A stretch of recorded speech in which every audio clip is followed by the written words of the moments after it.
Number 10. Treaty of Verdun. The Treaty of Verdun, or also known as Traité de Verdun, was a contract agreed on in August 843 in which divided the Frankish Empire into 3 kingdoms among the surviving sons of the Emperor Louis I, the firstborn son and heir of Charlemagne. Long story short, all the grandsons were all at civil war with each other about who was getting what did Grant promise. The treaty followed shortly after almost 3 years of wars between the brothers. It was the first in a series of partitions contributing to the dissolution of Charlemagne's empire, and it is seen as a blueprint in which modern societies are based off of. Basically, the brothers all had to split what their grandfather had decreed his own into land. Lothair the First, coolest name, Charlemagne's eldest son, received Francia Media, or the Middle Frankish Kingdom. Louis II received Francia Orientalis, or the East Frank Kingdom. And Charles II received Francia Occidentalis, or the West Frankish Kingdom. You and I both know the youngest got the most. Come on, I'm just gonna say it right out. Everyone likes to talk about the eldest son this and the eldest son that, but we all know the baby gets whatever they want whenever they want, don't they, huh? I'm looking at you, Taylor.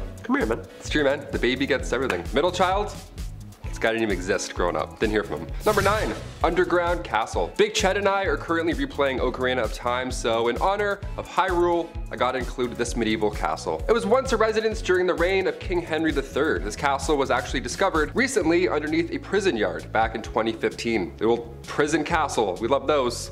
Shawshank Redemption 2, Medieval Edition. Super recent discovery. Archaeologists discovered walls of a castle underneath the basketball court in southwest England at a former prison. Yeah, dudes were shooting threes over top a kingdom and they had no idea. How amazing is that? This was the same castle that played part in the mid-1100s during England's Civil War. The castle actually fell later in the 1400s, and the prison was built on the grounds later in the 1700s until it closed its gates forever in 2013. And then we were shooting threes and then we discovered it, of course. If I was a ghost haunting these grounds, I would make every shot miss. Easily. I would just float near the net, tap the ball away, like, nice try. Back to prison. Number 8. Stonemasonry. So we all know about who wrote what and who translated what to what text and which language while writing what play, which was based on who. But who built all this stuff? When we think of the Dark Ages, we can't forget the megalithic Leviathan stones carved and molded together to create the enormous Gothic castles and cathedrals that are still standing to this day. How did people do it back then? Well, masons in medieval England were responsible for building. Masons were highly skilled craftsmen, and their trade was primarily used in the building of castles, churches, and cathedrals. There were 3 main classes of stonemasons. There was the apprentice, the journeyman, and the master mason. So what would a medieval construction site exactly look like? Well, of course, there's the master mason. He's usually the head and the overseer of the work, and he's the most skilled of the tradesmen. This is like the head honcho on site. We've all seen this guy walking around site. He's always angry, he's always yelling, "Hey, who's got the plans? You, give me those. What are these? Yeah, backwards, you idiot. I'm gonna put the window down there." So how did they exactly chisel out all of these castles from one giant rock? Well, they didn't. The stone had to be quarried first from quarrymen. These were not masons. Their job was to get the stone for the masons to work on out of the ground. Local stone was used first, but occasionally stone could travel vast distances, even from other countries. So I gotta drag that boulder there all the way to Scotland? Okay. Some of the most beautiful architecture ever created can be still seen across Europe. The amount of time and skill it took for these people to have designed, constructed, and chiseled such megalithic sites still baffles me. I'd be trying to read the plan still. Oh, that's north. I got it, we're good. Number 7, apple bobbing. In a time where bodies were literally piling up on the side of the road, I can't believe we got apple bobbing out of the whole ordeal. That's crazy. It seems like ill timing, but it is the Dark Ages. What can you do? Apples historically have always been a symbol of importance. The Greek golden apple started the Trojan War. Snow White's poison apple was a symbol of importance in literature and all that good stuff from growing up. And in the Middle Ages, apples were viewed as a symbol of romance and fertility. These things have roots, pun intended, of course. In medieval times, bobbing for apples was flirty. It was their version of speed dating, dare I say. What happened was all the leftover apples from the big harvest were then put into a big bucket. Each apple had a villager's name on it, and then maidens would have 3 chances. 3 chances to grab that apple with their teeth. 3 chances to win a date with the English Tad Hamilton. What a weird time. Can you imagine if this was in Game of Thrones? Reek is just shivering for 2 seasons, bobbing for Ramsay's Bolton apples. We're like, medieval times were dark, holy shit.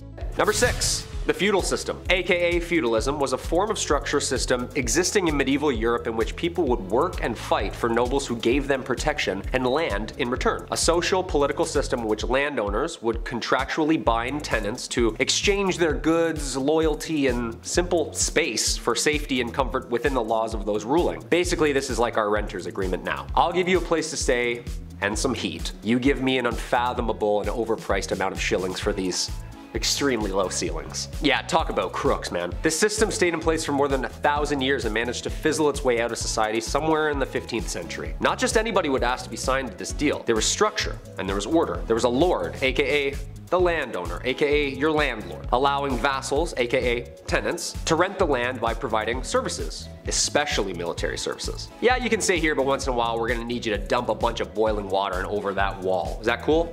Yeah, you're fine with that. The plot of land, called a fief, was typically worked on by serfs who were laborers who had very few rights and were bound to the land itself. These were the lowest class of people, and they basically did any and all to stay safe on the lord's land. Jobs would include farming, jobs would include cleaning, and was a minimum of 3 days' work to maintain in good standing and remain stationary. Sure, there was no dental or mental health days, but come on, a 3-day work week? Plant a couple carrots here and there?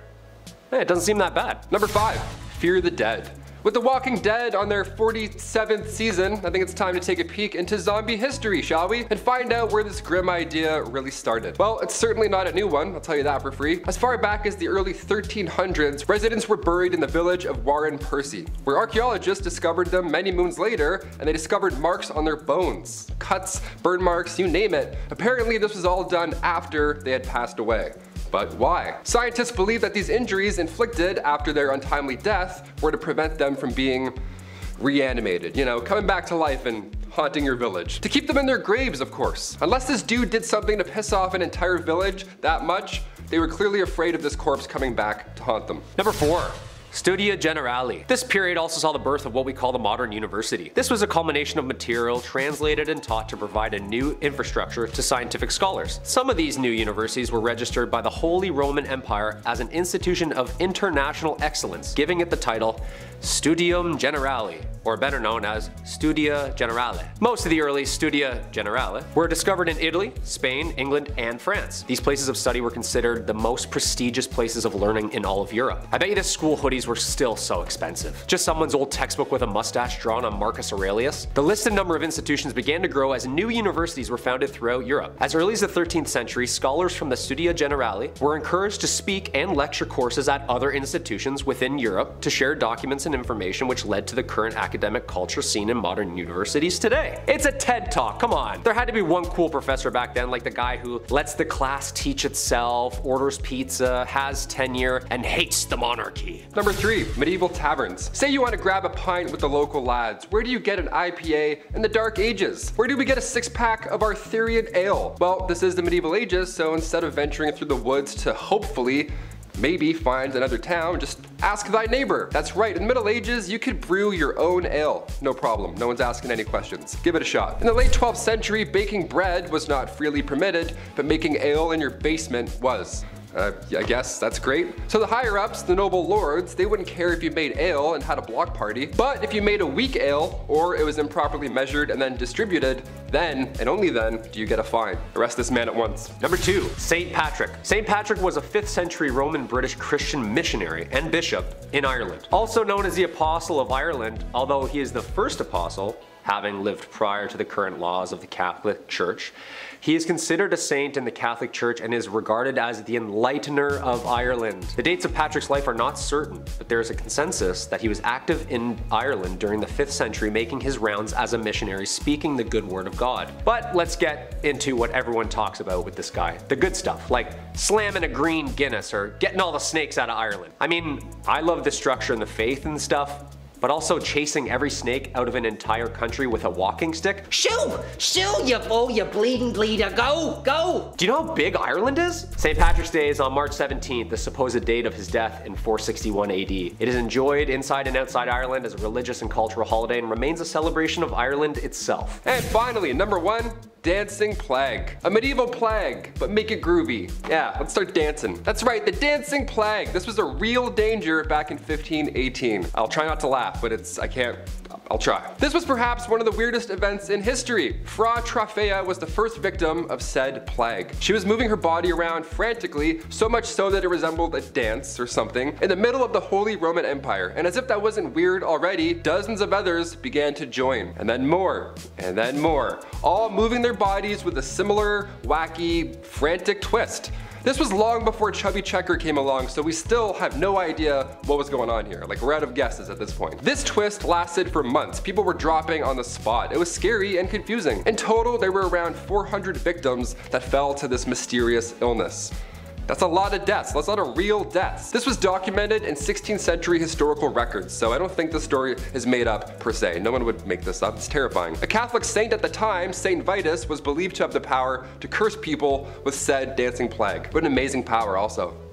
Guy starts moonwalking away, you're like, beat it. Some suggest this was a cult, others believe they ate toxic rye. Who's to say for sure? Either way, we're all dancing. Number 10. The Doomsday Book, 1085. The Doomsday Book was created under William I, also known as William the Conqueror. Like, you're already the first, man. You don't need two names, come on. This guy basically drew up a book to document people's money so that he could tax them. Oh yeah, this is the very first time surveyors went town to town and recorded how much money you would owe for simply just doing you. Men would show up at your house asking how much money you made and document your spending habits. 5 shillings on groceries, huh? Okay. And 5 on that phone plan. Look, tax season's coming up, Arthur. It's not looking good, man. Talk about a bunch of crooks, huh? Imagine owing someone money for just trying to make an honest living. Yeah, thank God that didn't catch on, right guys? Oh, speaking of, I gotta phone H&R Block. Number 9. The Crusades. A 3-part miniseries spanning over 200 years. These bloody and ruthless wars were battled between Muslim and Christians for the proprietorship over sacred sites and the land in the East Mediterranean. A 3-part miniseries spanning over 200 years. These bloody and ruthless wars were battled between Muslim and Christians for proprietorship over sacred sites and land in the East Mediterranean. Wars that resulted in 6 million deaths. The Knights Templar, a brotherhood of highly trained soldiers horseback bashing their way through the East. These guys were the real deal, almost like the Navy SEALs of their time. We've seen these paintings. The elite fighting force with the red cross painted on their chests. I wonder if they had to do a Hell Week. These soldiers were the most trained and savage fighters in all the Christian armies. Richard I leading the 3rd and final crusade, earning him the name Richard the Lionheart. Back then the names were always something so aggressive and scary. It was never like Richard the Clownfish or Henry the Pygmy Goat. No, we need fear. Way more fear. Number 8. The Magna Carta. The year's 1215. We need some laws, people. This document was one of its kind. A document setting out the laws and limitations from the common man to King John himself. A legal system written down so that there are clear do's and don'ts. No free man shall be seized, imprisoned, dispossessed, outlawed, exiled, or ruined in any way, nor in any way proceeded against except by the lawful judgment of his peers, and the law of the land. Did you get all that? Write that down. Except women. They don't have laws. And they can't act in plays. Sometimes people needed to face the music. And even animals. Huh?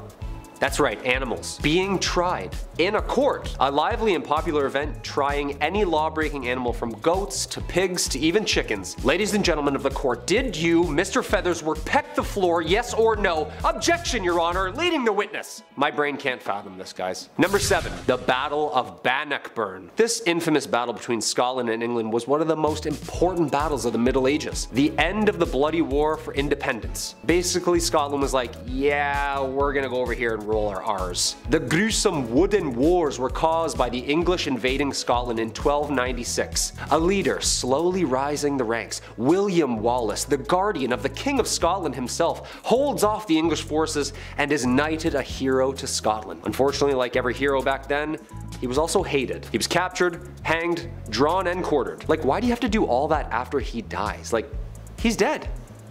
Not fun. The battles between Scotland and England ended in 1314 with Robert the Bruce securing Scotland's independence, adding like 45 more dialects to the UK. Freedom! Number 6. The Black Death. Ooh, talk about a curveball. The year's 1348. People are saying things like, don't let the bed bugs bite. Clearly not a very clean and safe time. The Black Death, aka pestilence, aka the Great Mortality, or simply known as the Plague. Single-handedly the worst pandemic ever recorded in history, wiping out somewhere between 70 to 200 million people. Ooh, now I get where bless you comes from. Someone sneezed back then and everyone's dead at 14. This is where we see those doctors in the terrifying bird outfits with the long noses stuffed with garlic and herbs. Excuse me? Yeah, he's not wearing a mask. I'm just trying to watch a cat publicly get skinned. Yeah, 6 feet please. Some doctors prescribed urinating on a person so that the bad smell would drive out the infection. Can you imagine? Just a doctor writing you up a script, and go ahead and pee on yourself about 4 to 5 times a day. Take with food. Should be gone early next week. And just let me put my mask back on here before you leave. There you are. The plague started in Europe in October 1347 when 12 ships from the Black Sea docked at the Sicilian port of Messina. Most sailors aboard the ships were already dead, but those who were still alive were covered head to toe in black boils that oozed pus and blood. Ugh. Sometimes the Black Death included fever, chills, vomiting, diarrhea, temporary loss in motor skills, and then of course, death. Number 5. Joan of Arc. Finally, a woman in the Middle Ages. Who'da thunk? Joan of Arc was considered and still is revered the heroine of France for her role in the Siege of Orleans during France's 100-year war with England. Joan of Arc, a peasant with faith on her side, had believed that God had chosen her to lead France in victory against England and had spoken to her since she was young. At only age 17, she had stolen men's armors, a white horse, and like a Valkyrie riding into battle, she had convinced an entire army that she was appointed by God to win. And then did! That's the most badass thing I've ever heard in my entire life. After such a miraculous victory, her reputation spread among France, and upon her capture and death at 19, the Maid of Orleans herself would forever live on as one of the greatest saints and symbols of the country of France. Number 4. Henry V. Another war? All these people do is kill each other. Does anyone fish? Or golf? No one, huh? Just swords and heads, swords and heads. A history itself. This time, England beats France. King Henry V, Prince Hal himself, leans into his kingly duties, demolishing France in what Shakespeare would delve into years to come. The Battle of Agincourt is one of England's most celebrated victories and was one of the most important triumphs in the 100 Years' War. Then should the warlike Harry, like himself, assume the port of Mars, and at his heels, leashed in like hounds, should famine, sword, and fire crouch for employment. Henry V, prologue. Good stuff. How come these guys didn't just like rap battle or play soccer or something? Like an arrow right through the chest is way worse than a red card, just saying. Hey, speaking of soccer. Number 3, mob football. I'm not talking about the mafia. Put 1,000 on Brady, would you? I'm talking about mob football, also known as folk football. It's just like our modern day soccer. Town versus town. Except it has an unlimited amount of players. And there's only 2 rules to the game. Get the inflated pig's bladder over the opposing team's lines on the other side of town, and no murdering. I mean, I guess this is closer to rugby? Yeah, this is literally just rugby. This game was played competitively and eventually outlawed at Oxford University in 1555. Just a guy named Jeeves in a polo. Oh yeah, I play mob football at Oxford. Yeah, I'm also in a frat. This game got so out of hand it was banned numerous times in England. There is great noise in the city caused by hustling over large balls from which many evils may arise which God forbid. We command and forbid on behalf of the king, on pain of imprisonment, such game to be used in the city of the future. Thankfully this game has calmed down over the years and now has become the most popular played and watched game across the world. Go Liverpool! Number 2, the printing press. The printing press is a machine that was designed for the mass printing of text, mostly in form of books and newspapers. With an unknown date of origin, first invented in China, this machine designed in the 15th century by Johannes Gutenberg was a revolutionary new form of writing which would only change the direction of history with the mass production of uniform text. Long story short, people didn't have to get the world's worst wrist cramp writing Hamlet over and over again. To be, or not to be, 86 more folios? The alphabetical metal keys would be placed into the device and slammed into the paper, pressing ink upon the parchment. You know there's gotta be some books half written in purple ink because they just ran out of black. Come on, we've all been there. Ink's expensive. Number 1, William Shakespeare. The Bard himself, arguably the most influential writer of the English language. William Shakespeare was born in Stratford, England. One of the easiest ways we can look back into the dialogue and lifestyle used by the people living in the Middle Ages. This playwright documents the world in which he lives from 1564 to 1616. Due to Shakespeare's unbelievable talent for building and fabricating an array of diverse stories and characters via players, Modern day is able to see the Middle Ages and the similarities and differences the people were experiencing. His plays are based in the environment that they were written in. He writes about diseases, he writes about monarchy, he writes about women's rights. Okay, so no one actually got turned into a donkey by some fairies in the woods, but some of those wars actually did happen, and some of those kings and queens were really twisted. How this man created so many brilliant works and stories, all part of the mystery. At number 10, shaming parades. If you've ever watched Game of Thrones, then you might be familiar with that scene where Cersei gets paraded through the streets of King's Landing while naked, while someone behind her rang a bell chanting, "Shame. Ding ding ding. Shame." You know what I mean? It's kind of a meme, but it's also based on a real medieval tradition called shaming parades. For years, people have loved shaming others. I think it's just human nature at this point. And obviously, back then, they didn't have any social media to use as their preferred method of ripping on someone, so they got creative. Very creative. Depending on what the accused did, their punishment would vary. But the one thing that stayed constant was them being paraded through the streets for everyone to watch. Specific punishments were given for specific crimes. For example, if a tavern owner served bad beer, then they would be paraded through the street and forced to drink their bad beer. If they were caught stealing a pig, then they would walk through the streets with a dead pig around their neck and a crown made of pig's feet. How regal. People would throw things like glass, rocks, and even dead cats at whoever was being paraded, and it was quite the spectacle. Now, would you rather experience this or being cancelled on social media? Let me know. At number 9, bloodletting. Back in the Dark Ages, medicine just wasn't the greatest. Clearly, I mean, they had a plague that wiped out 50% of the population in Europe. Even their quote-unquote doctors were overlapping jobs. Barbers were cutting hair, obviously, but they were also setting broken bones and bandaging wounds, so I'm not really sure I would trust that, but back then it was a case of you get what you get, so I don't think people were really complaining too much about their barber Joey down the street giving them a cast, you know? But other than the practice of patching wounds and whatnot, they were also practicing bloodletting back then, and it was a little much. Bloodletting was the practice of withdrawing blood in order to cure or prevent illnesses or diseases, so doctors would use things like leeches to suck out the blood of their patients, but they also used scarification methods to scrape away the skin to drain the blood, and others used lancets to slice open veins, sometimes including the jugular vein. I'm so glad that we do not do this anymore, because frankly, I would like my blood to stay inside my body, thank you. Now before we carry on talking about just how weird things were back in the Dark Ages, why not leave a like on this video if you're enjoying it so far, and while you're at it, maybe think about smashing that subscribe button as well to see more videos like this one. At number 8, day drinking. Day drinking is a thing. You know, when you're with the homies and you pour yourself a glass of sangria and take a walk around the neighborhood in the middle of the afternoon. Not saying I've ever done that. It's usually a once in a blue moon type of deal, but for people in the Dark Ages, day drinking was an everyday affair. Now, people back then weren't necessarily drinking at all hours of the day just to get plastered and stay plastered. It was actually for health reasons.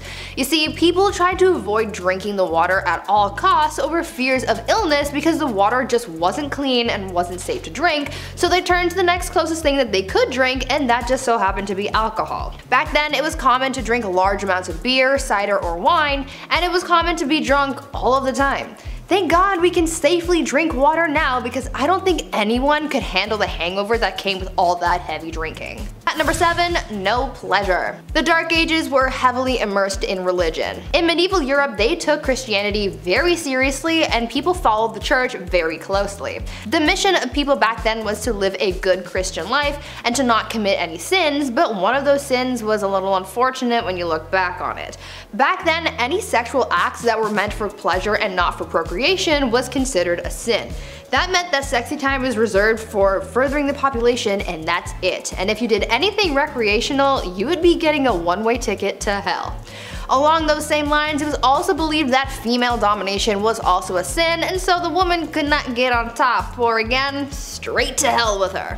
One saint, Francesca Romana, was so afraid of experiencing pleasure when she slept with her husband that she literally burned her lady bits with hot fat so that it would make the experience as miserable as possible. That sounds horrible. At number 6, cemetery fun. What types of things do you guys like to do for fun? Do you play video games, or read, or maybe you watch Netflix or YouTube? Huh?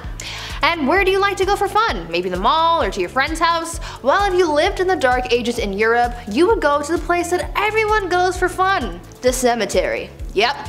you're gonna go kiki it up with the corpses, and unfortunately they're not corpse husband, although corpse, if you're watching, hit me up. Thank you. Anyways, back in the Dark Ages, the cemetery was the place to be.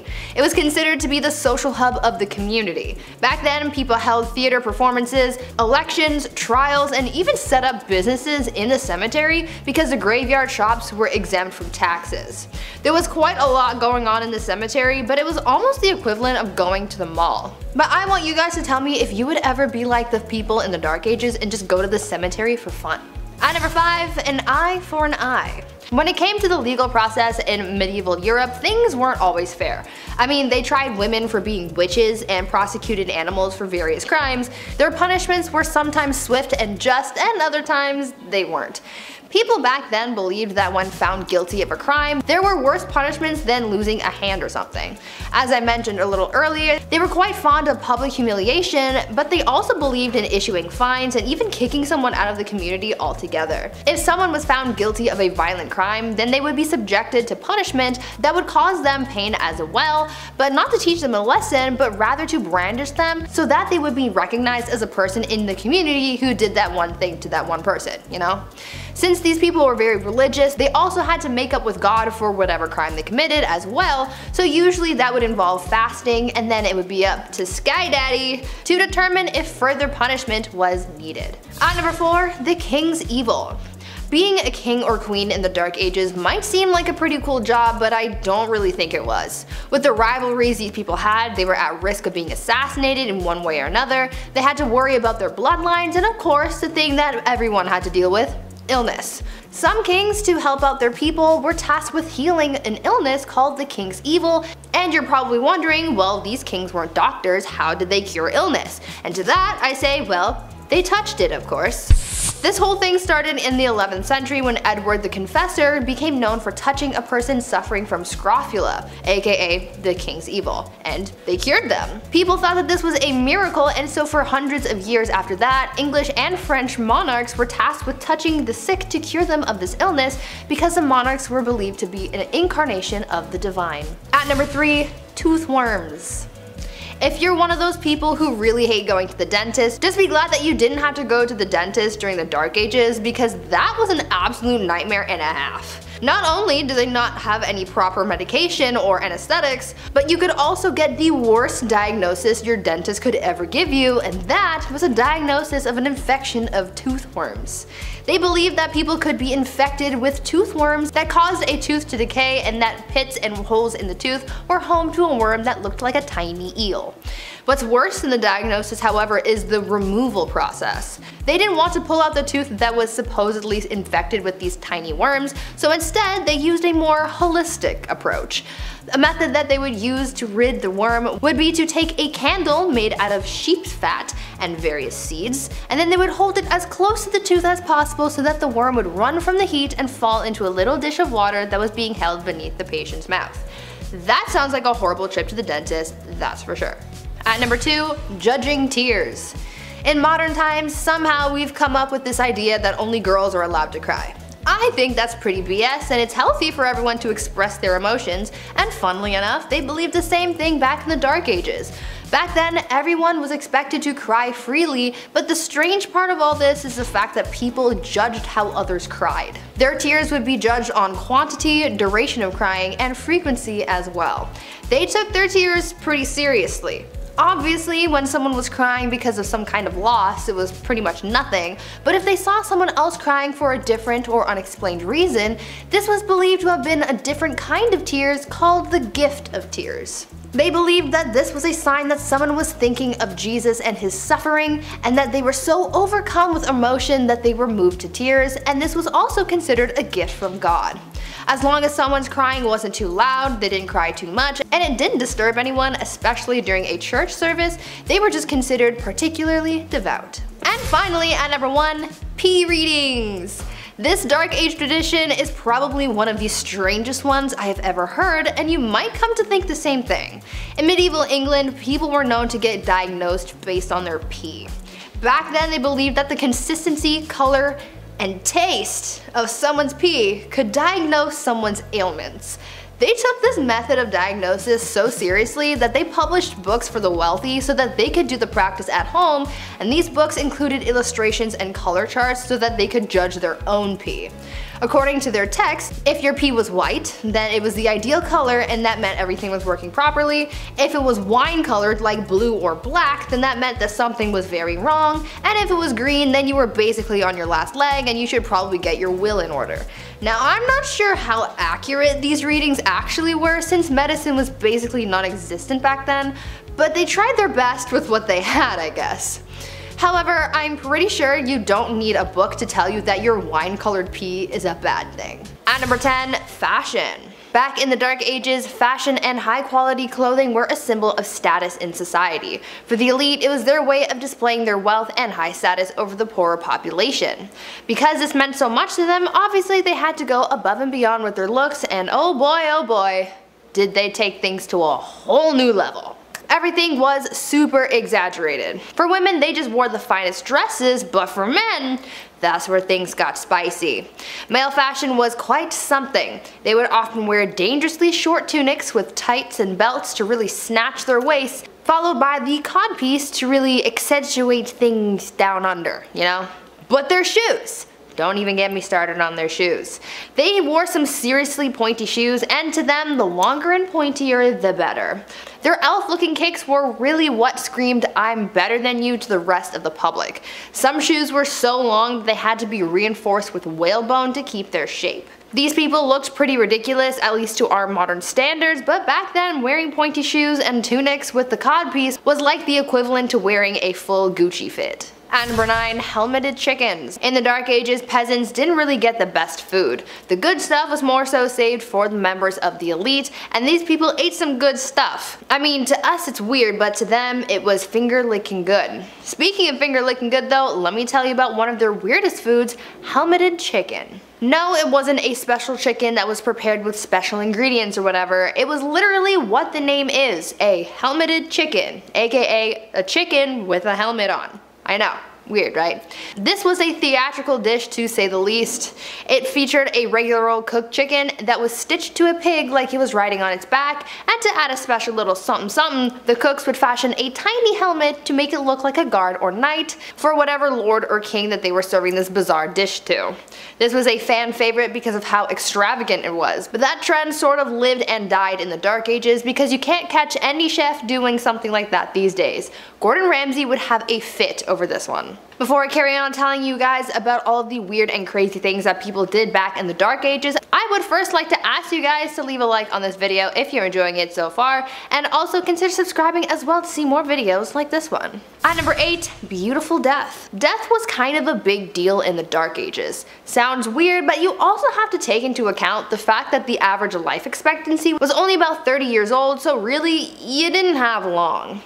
Also, people back then were faced with some pretty harsh times like famine, cold, and of course the Black Death. Because they had to face death so early on and so often, the so-called art of dying came to be. The whole premise behind the art of dying revolved around dying a good Christian death. According to those who lived in the Dark Ages, your death had to be planned and peaceful. When someone was on their deathbed, they would concern themselves with accepting their fate without, quote, despair, disbelief, impatience, pride, or avarice, end quote. This art of dying thing was very popular amongst priests, and this actually led to a lot of painters at the time depicting people in holy professions as submissive to death and what was to come for them. At number 7, Feast of Fools. One of the more lively aspects of the Dark Ages was the many festivals and holidays that were celebrated. Though most of the population worked grueling hours for days on end, they often got breaks to hold celebrations. Most holidays and celebrations that were held were religious, but others were just silly and were designed for people to have fun, like the Feast of Fools, for example.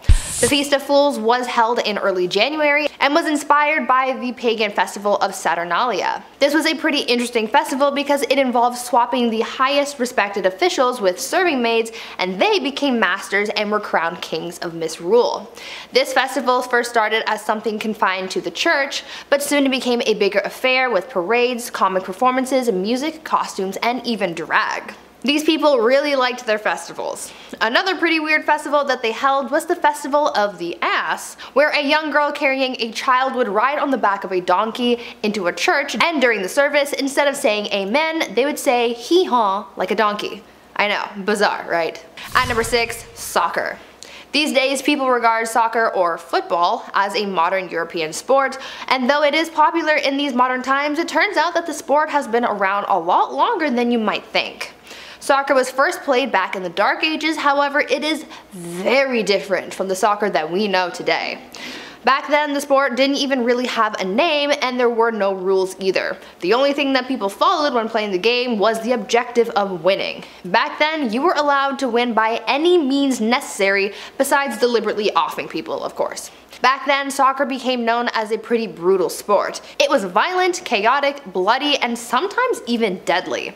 It involved an infinite amount of players, so it was really a free-for-all on the playing field. The sport was so intense that in 1314, King Edward II banned the game, decreeing, quote, "on pain of imprisonment, such games to be used in the cities in future," end quote. Glad things have changed since then, because FIFA would be really intense if it hadn't. At number 5, weddings. Marriage and weddings back in the Dark Ages were very different than they are today. Back then, because the average life expectancy was so low, people started getting married and having kids very young. Usually, girls would be married off as soon as they hit puberty, around the age of 12, and these marriages were not for love. Arranged marriages were the norm back then because it was mostly used to join families for status or for alliances. Marriage ceremonies were also very different back then. Because marriages just weren't as big of a deal back then as they are today, it didn't matter where you got married or how soon. Most people didn't need permission to get married, so they could hold the ceremony anywhere. Marriage ceremonies were held in places like pubs, in the middle of the street, or even in bed. Because of this, it made it really hard to know who was really married and to whom until the 12th century, when it was declared a holy sacrament that must be observed by God. To make things even weirder, the consummation of marriage was also pretty odd because it wasn't a private affair. The act of bedding wasn't seen as an intimate moment between the couple, but rather an investment in the union, so it was observed by witnesses. I am certainly glad things have changed. At number 4, jesters. You would think that being a court jester in the Dark Ages would have been a pretty bleak job, but you would actually be wrong. I mean, yeah, they looked funny with their outfits and hats modeled after the ears of a donkey, but jesters actually held a lot of power in court, making their job a pretty good one compared to other common folk. The court jester's job was to make people laugh by doing tricks, stunts, and telling jokes. Sometimes a jester would poke fun at the king or lord that they served, or would make comments about a kingdom's politics, and for a lot of people, saying these types of things would give them a one-way ticket to the gallows, but not the jester. Because of their profession, by royal decree, anything that they said was taken as a jest or a joke, so no one could get mad or offended at what the jester said or comments on. Basically, the jester was the one person in the court who was immune from medieval cancel culture. They could offend anyone they wanted to, and no one could stop them. At number 3, unicorns and Jesus. The thing about the Dark Ages is that it was full of superstition and mythology. Within this period of time, there was a lot of confusion when it came to religion, as paganism and the rise of Christianity were both hot topics. Many times, superstitions and mythology from paganism made its way into the religious beliefs of Christians, and things were known to get a little weird. Take, for example, the unicorn and how it was incorporated into the Christian beliefs of the Dark Ages. It is believed that a mistranslation of what is thought to have been an ox is what brought unicorns into Christianity. Because of this mistranslation, the Bible likened Jesus to a unicorn. Since it was in religious texts, people in the Dark Ages sort of just ran with it, and so they started incorporating the unicorn into many religious artworks. To further this whole unicorn thing, they made up a superstition that only innocent maidens were allowed to touch unicorns, and they even used the unicorn to come up with a rather uncomfortable allegory of Christ entering Mary's womb. This unicorn thing was also fueled by the Vikings at one point, as during the medieval age, Vikings were known to con people into buying narwhal tusks marketed as real unicorn horns. At number 2, divorce by combat. Back in the Dark Ages, if you wanted a divorce, you had to be willing to fight for it. literally. In medieval Germany, couples would take to the ring to settle their disputes, and it was quite the showdown. Trial by combat was the common way of settling arguments back then, but when a husband and wife were fighting, things were a little more interesting than just having an all-out brawl. During these divorce by combat proceedings, the husband had to stand in a hole with his hands behind his back, while the wife ran around in a circle with a bag full of rocks. I don't really see how this settled anything, but who am I to question the methods of the Dark Ages? And finally, at number 1, Animal Court. I think that one of the weirdest things about life in the Middle Ages was their legal cases. As I just told you, their divorce proceedings were literally a trial by combat. They also found bizarre ways of trying someone if they were accused of witchcraft as well, and that was pretty dark, but the strangest court battles involved animals. Yes, animals were sometimes put on trial back in the Dark Ages. All animals from livestock to pets and even insects were not safe from the law, and they would be put on trial if they were suspected of breaking the law. According to records from the Dark Ages, at least 85 animals were put on trial for a number of reasons. Pigs were the ones who were put on trial most often for chewing off people's body parts and even eating children. In 1474, a rooster was put on trial and found guilty of the unnatural crime of laying an egg, and even unwanted rats were put on trial and received strongly worded letters demanding that they leave the premises. The most bizarre case though involved a donkey who went through a legal trial and actually won. This donkey became the victim of unwanted advances, but was deemed innocent because someone declared her to be, quote, virtuous and well-behaved animal, end quote. These people had way too much time on their hands. Number 10, playing football. Considering football, soccer for my fellow North Americans, is basically a religion in England, it's hard to imagine them ever having a world without it. But the football they played back in the day had far less rules and was a lot rougher on the players and the infrastructure. It could have an infinite number of players and could take part across an entire village. The goals were sometimes set miles apart, and the game would often be used to settle disputes. So soon, actual brawls of tumbling, angry bodies would muck about with each other. But hey, according to the rules, you had to do everything you could to win, so if that meant punching a guy out or destroying a fruit cart, that's what you did. It also wasn't strictly football, you could use any part of your body. But the game became so damaging that King Edward II had to put a ban on it. It was causing too much injury and property damage. He forbade the games and condemned any who disobeyed to imprisonment. You'd think he would have just forced people to play by safer rules, not ban it altogether, but oh well. It's back now! Number 9, outrageous men's fashion. I finally found the reason as to why men's fashion has plateaued at the suit thing. I sense a colorful change in the wind nowadays though. But the last time they went really outrageous, they ended up getting punished for it. Medieval Europe was one of the most colorful periods of men's fashion to date. Anglo-Saxon men wore tunics, trousers, leggings, and strappy leather shoes tied together with belts and girdles.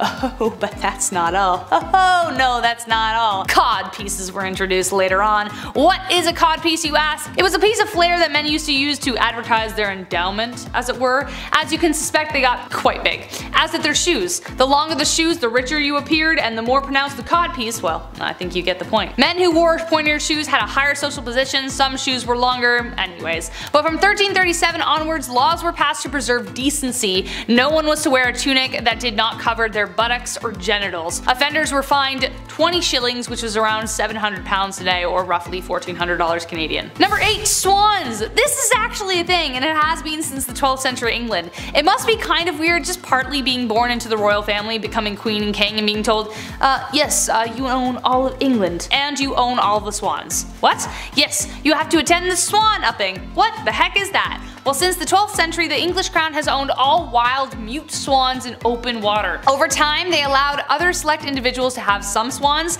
These privileged individuals had to mark their bird to distinguish them from royalty, a tradition which continues today. The queen only exercises the right over wild, unmarked swans near the Thames. The royal swan upping is when all of the swans on the River Thames are counted, checked for their marks, and then released. The royal swan marker is currently David Parker, and apparently it's one of the queen's favorite things to do. That's adorable.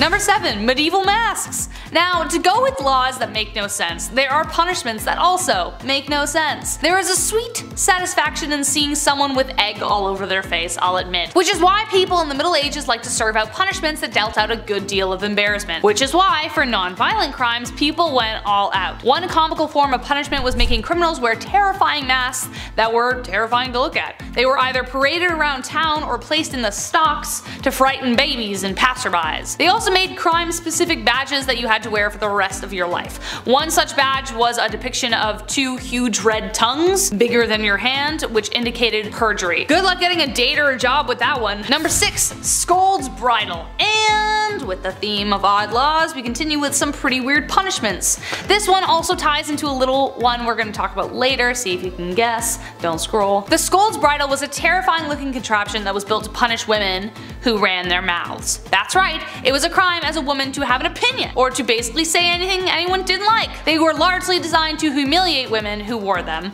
not to inflict any horrid pain, but there was a little bit. Just the shame though, that was the big thing. The bridles would be strapped onto the head with bits in the mouth like horses. The bits had spikes, so it did hurt a little, but this would prevent the wearer from speaking.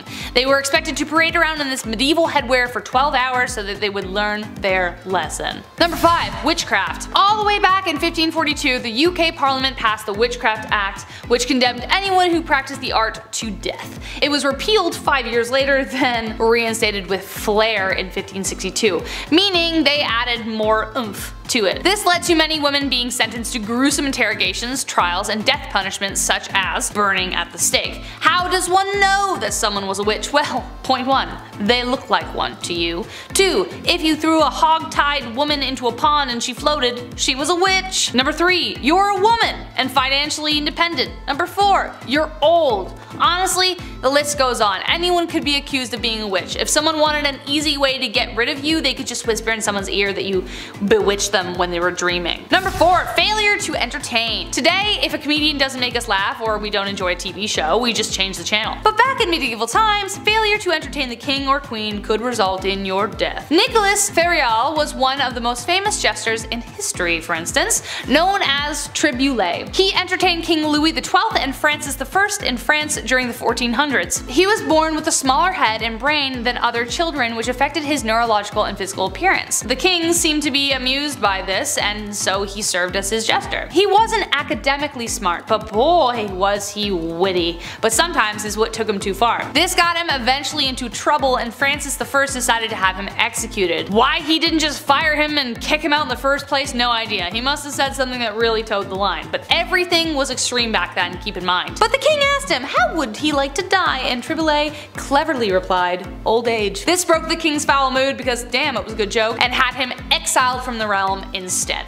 But damn, he cut it close. Number 3. No more minced pies. This one should make some of our British fans gasp or run for a builder's tea and a mincemeat pie to clutch it close to their heart, but rest assured it was only on one Christmas day that eating mince pies was illegal, and that was on December 25th, 1644. On that year it was legally mandated because the celebration fell on a legally mandated day of fasting. However, the pies themselves were seen as a symbol of immoral excess of Christmas season. Further legislation was proposed in 1656 to clamp down on an immoral and lush Christmas traditions like and including the mincemeat pie. England was currently under the rule of Oliver Cromwell, who was just the worst, and he was very religious and just wanted everyone to behave. And it was part of his effort to tackle gluttony. But when Charles became king, people stopped going after holiday treats and mince pies were safe once again. Number 2. A beached whale. So considering poaching was illegal in the king's forest, it only makes sense that they would try to make it the same for the sea.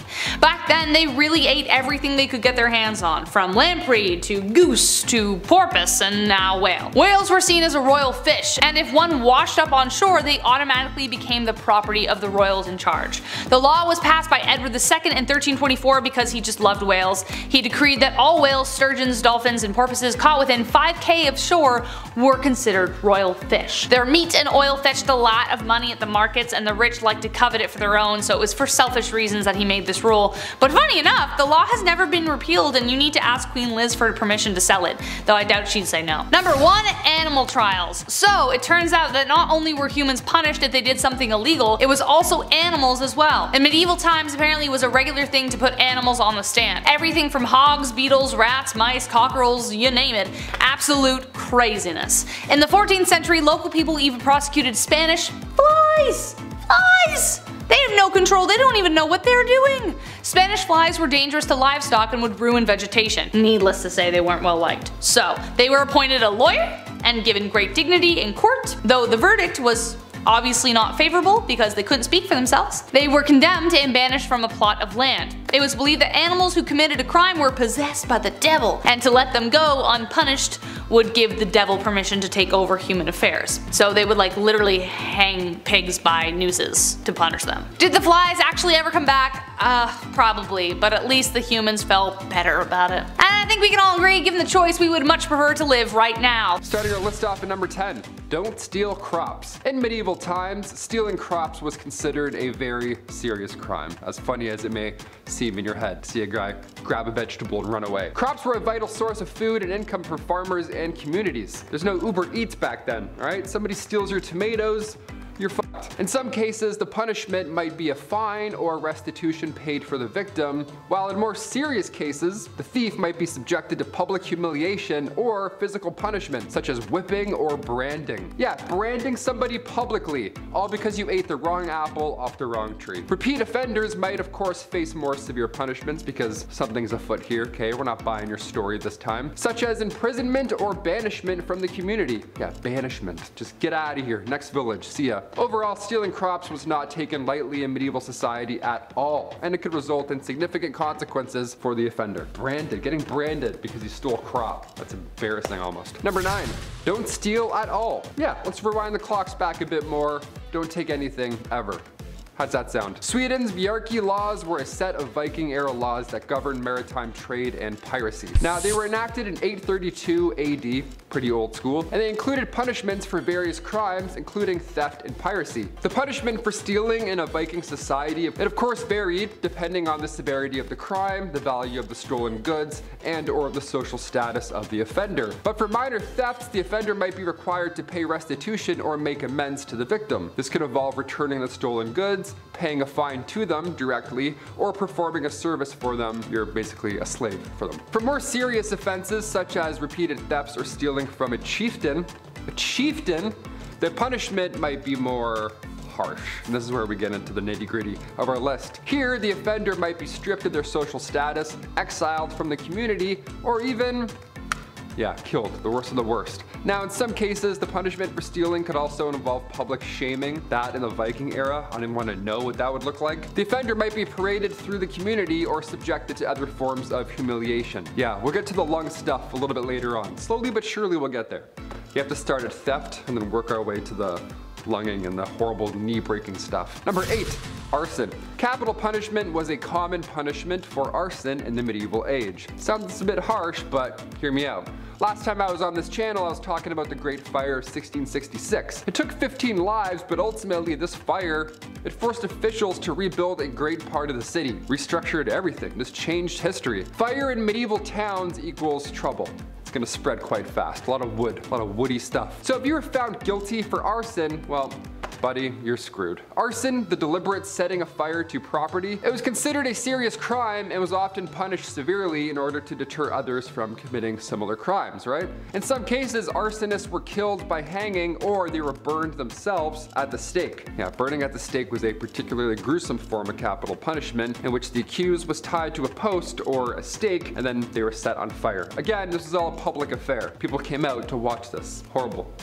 Horrible. Hide your eyes. We're not going to watch this one. Number 7, amputation. While amputation was not a common punishment in Viking societies, there are historical accounts of it being used in extreme cases of punishment, which is absolutely crazy. I'll tell you 2 of them. One example is the story of Orm of Lyre, who was a wealthy farmer in Norway during the 11th century. Now Orm, old Orm here, he was accused of multiple killings, including the killing of a chieftain, and was sentenced to have his hands and his feet amputated. Yeah, you can't kill anyone when you don't have any mitts, apparently. This was a severe punishment that was reserved for the most serious of the most serious, and it was intended to permanently disable the offender and hopefully prevent them from committing further crimes. Example number 2, Edvin Knifri. He was a wealthy farmer, again, another farmer in rough times. He was a wealthy farmer in Iceland during the 10th century. Now Edvin, he was accused of stealing cattle, and as a punishment, his nose and his ears were cut off. Do you hear that? That's Edvin's ears getting cut off. It's horrible. I can't show it, but I can definitely act it. This form of punishment was intended to publicly shame the offender and serve as a warning to others. Yeah, I see Edvind over there. Old non-ear Edvind. That's why you don't steal. Number 6.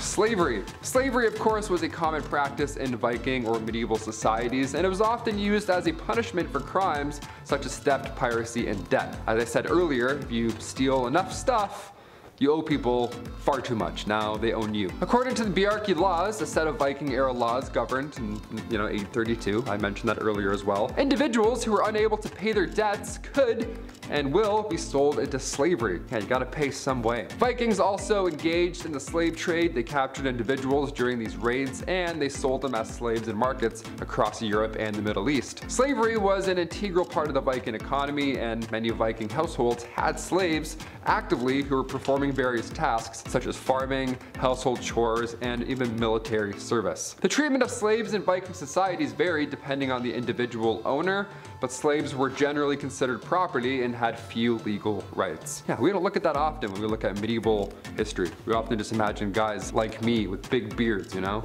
Number 5, the ordeal by fire. Also known as trial by fire, this one's a little bit different than being burned at the stake. Dare I say it's a bit worse? I don't know, it's certainly gonna last longer, which is worse in my opinion. This one here was a Viking punishment that involved subjecting the accused, this individual, to a test of endurance, we can call it. They had to walk barefoot over hot coals, or they had to hold hot iron in their bare hands. The belief here was that if the accused was innocent, they would be unharmed by this boiling hot fire, whereas if they were guilty, well then, and only then, would they burn and suffer. This punishment was not unique to Vikings. It was used in various forms throughout history, medieval history. It was huge in medieval Europe. They loved that. They loved ordeal by fire, so that was a good time. Ancient India as well, they would perform such a task. However, there's some evidence to suggest that the Vikings may have used the ordeal by fire as a form of punishment and trial. For example, the Icelandic sagas, which are a collection of stories and history from medieval Iceland, they describe the use of ordeal by fire in legal proceedings, which, again, imagine being born in that era. Like, this is what you have to go and watch. I can't even watch UFC. I can't watch this guy burn. Are you kidding me? In one story, a woman was accused of adultery and then she was forced to walk barefoot over hot coals as part of her trial. Yeah, she emerged unharmed and was declared innocent, believe it or not. I choose not to believe that. I believe her feet were absolutely f***ed, but hey, who am I? Number 4, getting even. Taking another's life. Yeah, can't get much worse than that, can it? Nowadays, if you kill somebody, it's a bit different. Now you'll get out early with good behavior, and then Netflix will do 4 miniseries all about you. Yeah, nice. You get your own Netflix special. Love it. Back in the Bjarki laws in the medieval Viking era, taking another's life was considered one of the most serious crimes, and the punishment for doing so varied depending on the circumstances of the crime, but, well, it was all bad, wasn't it? Back then, if the killer was caught in the act, they could be killed, well, on the spot by the victim's family or by the community. Over in 14 minutes flat, everyone goes home. No trial, nothing. If the killer was caught after the fact, they were typically subjected to a fine known as a weregild, which was paid to the victim's family as compensation for the loss of their dearly loved one. And if the killer was unable to pay the fee, they could be subjected to other forms of punishment, including exile or even execution. Exile was brutal as well. You were declared an outlaw, then you were banished from Viking society with no legal protections or rights. This often led to you living in the wilderness, and that's terrifying, and that's lonely, and that lasts a while, and that's horrific. In some cases, the victim's family could also choose to enact vengeance on the murderer themselves rather than relying on the legal system. This could lead to a cycle of violence and revenge known as a blood feud that could last for generations. That's crazy. That sounds like it's something from a Batman comic. A cycle of revenge that could last generations? My god, let it go, Bruce. Number 3, treason. Treason was defined broadly, and it could include acts such as plotting against the king or queen, engaging in rebellion or insurrection, or providing aid to the enemy during wartime. Don't be a little snake, basically. Just don't do any of the above. The punishment for treason varied depending on the specific circumstances of the crime and which country it was committed. Now, this one's quite broad. You never know where you're gonna get, basically. In some cases, the punishment could be as bad as getting hanged or drawing and quartering, which, if you don't know, that would involve you being hung and then accused until nearly dead, and then disemboweling them and cutting off their limbs before displaying the body parts publicly as a warning to others. So it's the worst thing you've ever heard, pretty much. In other cases, the punishment for treason could include imprisonment, which is the most normal sounding thing on this list, banishment, or simply a fine. Yeah, here you go, I'm gonna write that for you. don't do that again. In some cases, the accused might be given the opportunity to plea for mercy and be granted a lesser punishment. I would plea so hard. I'd be the most pleasant, hard-pleading peasant in all of the land. That would be over so quick. I would beg. The severity of the punishment for treason reflected the belief that the crime was a threat to the stability and security of the state, and you can't really fuck with that. Medieval society highly valued loyalty to the monarch and the state, and acts of treason were seen as a direct challenge to all of this loyalty. So as a result, treason was punished harshly in order to deter others from committing anything similar. Yeah, don't fuck with medieval times anywhere, anytime, anyone, at all. Period. Number 2, rats. In medieval times, rats were often seen as a symbol of disease and filth, and they were blamed for the spread of epidemics such as, you know, the Black Death, stuff like that.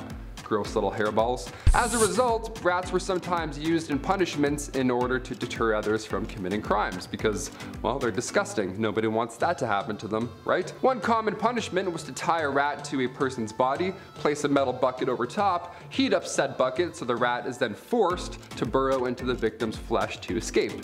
Pretty horrible, but it gets worse. Other punishments involving rats included throwing rats at a person's face, which kind of hilarious, kind of horrible, or forcing them to eat a live rat. Both of these sound like fear factor challenges. That is insane. You get caught stealing now, you have to eat a rat. Can you imagine that? So gross. I would rather do the time than have a rat get hucked at my face. Thank you so much, Judge. And finally, number 1, the cupbearer. We'll finish with one of the worst jobs to have in medieval times. This one's not a punishment per se, but it's too funny to leave out. This job would make me so anxious, oh my gosh. In medieval times, a cupbearer was a highly trusted servant in a noble household or court. Now the cupbearer was responsible for the care and presentation of the lord or milady's beverages, ensuring that they were of high quality and served in appropriate vessels. Vessels where you can do this a lot. I know kings and queens like to do this a lot when they're giving their monologues. The cupbearer was also responsible for monitoring the lord or lady's health,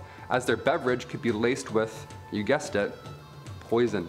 Yeah, gotta watch out for that, I hope. The cupbearer was often a position of great influence and power, as they, of course, had access to the lord or lady at all times, and could potentially use their position to manipulate history and gain favor with the ruling class. That would suck one day, wouldn't it? You take a sip and you're like, oh, that's actually poison. This one's my last shift. That really sucks. Didn't think that would happen. Kicking off the list at number 10, boiling. Whenever I get in a bath that's too hot, I think of the medieval times. I can't help it. I can't believe this was once a real thing. I get chills thinking about it. Either water or oil would be used for this ancient punishment. To die by being boiled, that was reserved for those who poisoned others. So if you have any vials of poison, toss it. Don't do it, man, trust me. In 1531, the time King Henry VIII was running the show, they made boiling a capital punishment. So poisoning somebody back then was equal to treason. Therefore, it was agreed you should be boiled slowly in front of like a room full of people.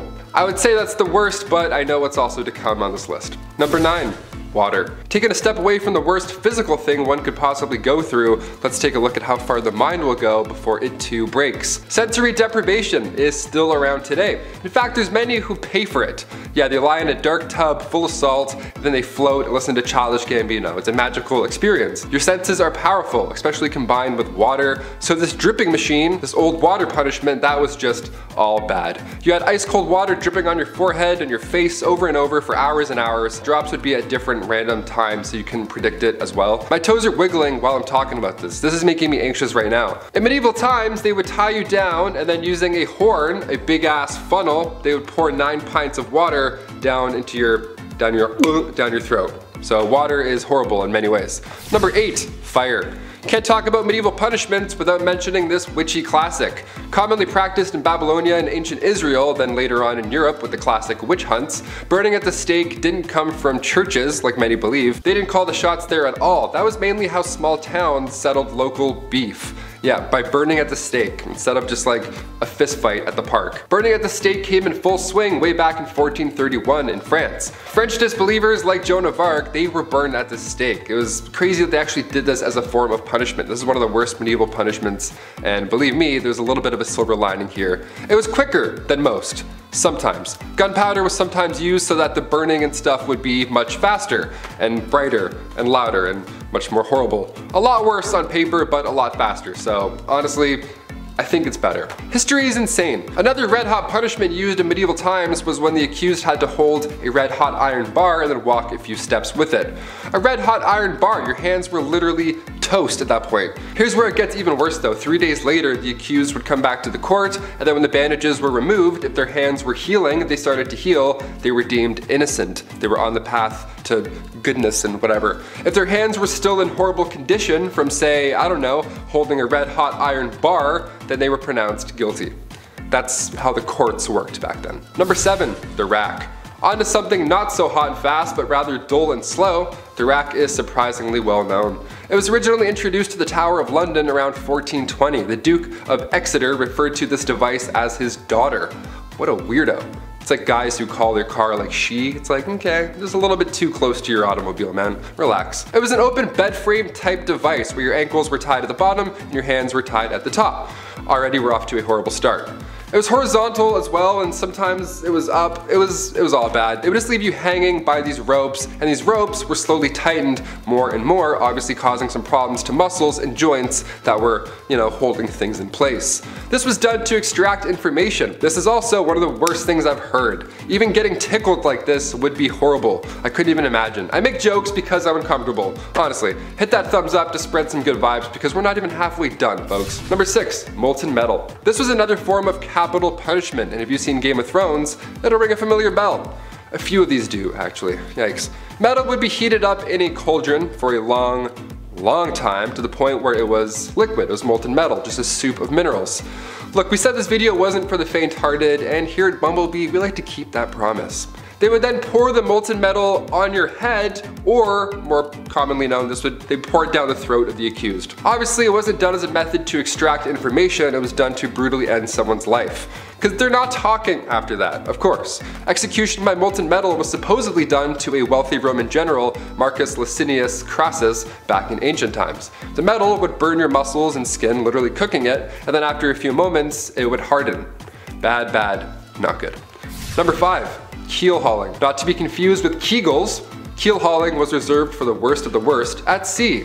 This was used by pirates for sailors who disobeyed orders and all that jazz. The victim would be suspended by a rope with rocks or weights around their ankles, then they're lowered to the keel of the ship where all the sharp barnacles live. After so long, these ships are so old, it's just piled on layers and layers of barnacles. Then they would get dragged all along them with the water and everything. Water plus pain, it's a lot, it's a deadly combination.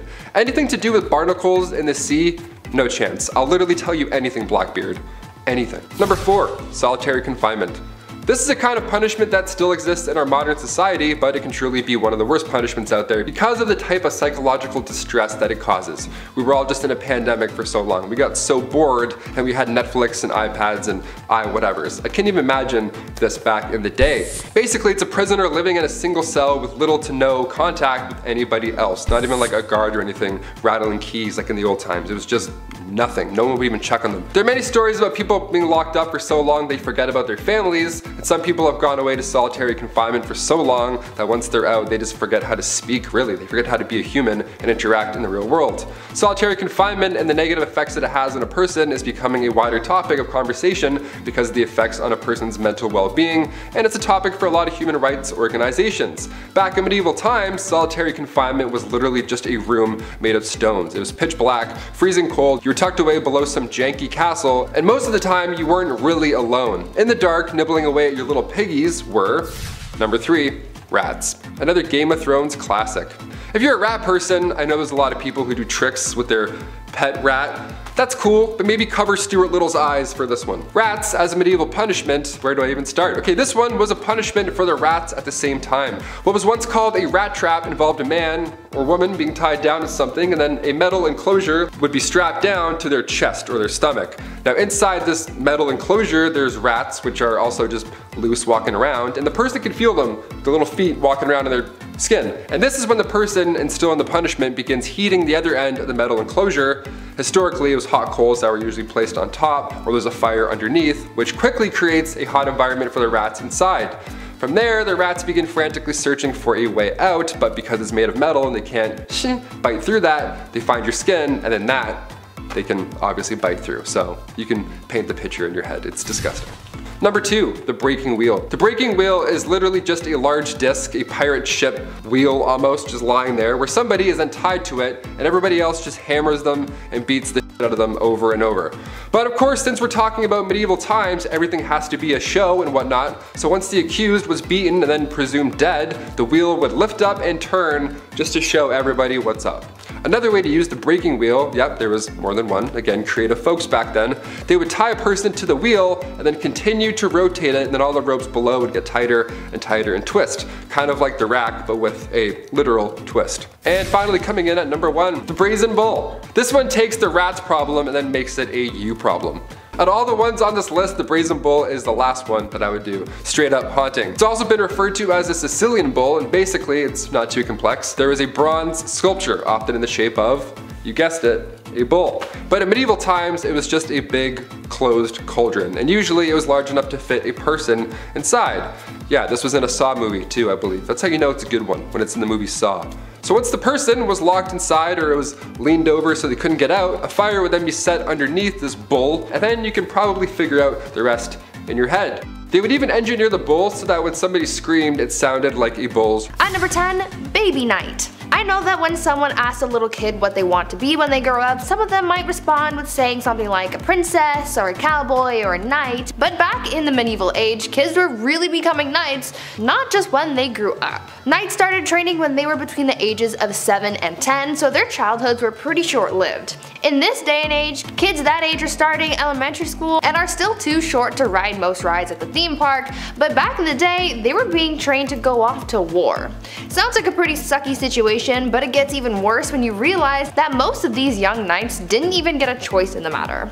Parents back then controlled what their kids' futures were going to look like, and there was nothing that their kids could do or say about it, so if they were to be trained as a knight and go off to war, that's exactly what was going to happen. At number 9, squires. Now, even though kids as young as 7 years old would be shipped off to train as a knight, luckily no one was going to send these kids out into battle just yet. Before they could even think about seeing the battlefield, they had to go through training. First, they started off as pages. The pages mostly did menial tasks like working in the stables and serving food to the knights, but they also learned to ride horses and use a sword. A few years later, when they were about 14 years old, they would graduate to become a squire, where they were assigned to a specific knight, sort of like an assistant. The squire would do some pretty menial tasks for their assigned knight, and they would clean and polish the knight's armor and sword, tend to the knight's horse, and help the knight get into their armor for battle. Most squires got through these tasks with the dream that one day they would become a knight themselves and have a squire of their own, but unfortunately in some cases, some squires never became knights, and they stayed a squire even past the age of 18, when most squires would become knights. Seems a little unfair to me, but I guess in that case you wouldn't be burdened with the knowledge that you could die on the battlefield, since you would never make it there. Before we continue learning about medieval knights and how messed up their lives were, why not consider leaving a like on this video if you're enjoying it so far, and maybe also consider smashing that subscribe button as well to see more videos like this one. At number 8, training. When you picture what it would look like to see squires training, what do you imagine? Do you picture kids fighting with wooden swords or practicing how to put on armor? Well, you can put that out of your mind, because that image is more sunshine and rainbows than what actually went on, because training to be a knight was a very grueling process. When a page graduated to become a squire, they then had to master the 7 points of agility. The 7 points of agility were sort of like sports that would help the squires become good knights. They had to master shooting, fencing, wrestling, riding horses, swimming and diving, climbing, long jumping, and tournament sports like jousting and dancing. Yes, that is more than 7, but let's just agree that medieval math was flawed and not think about it too hard.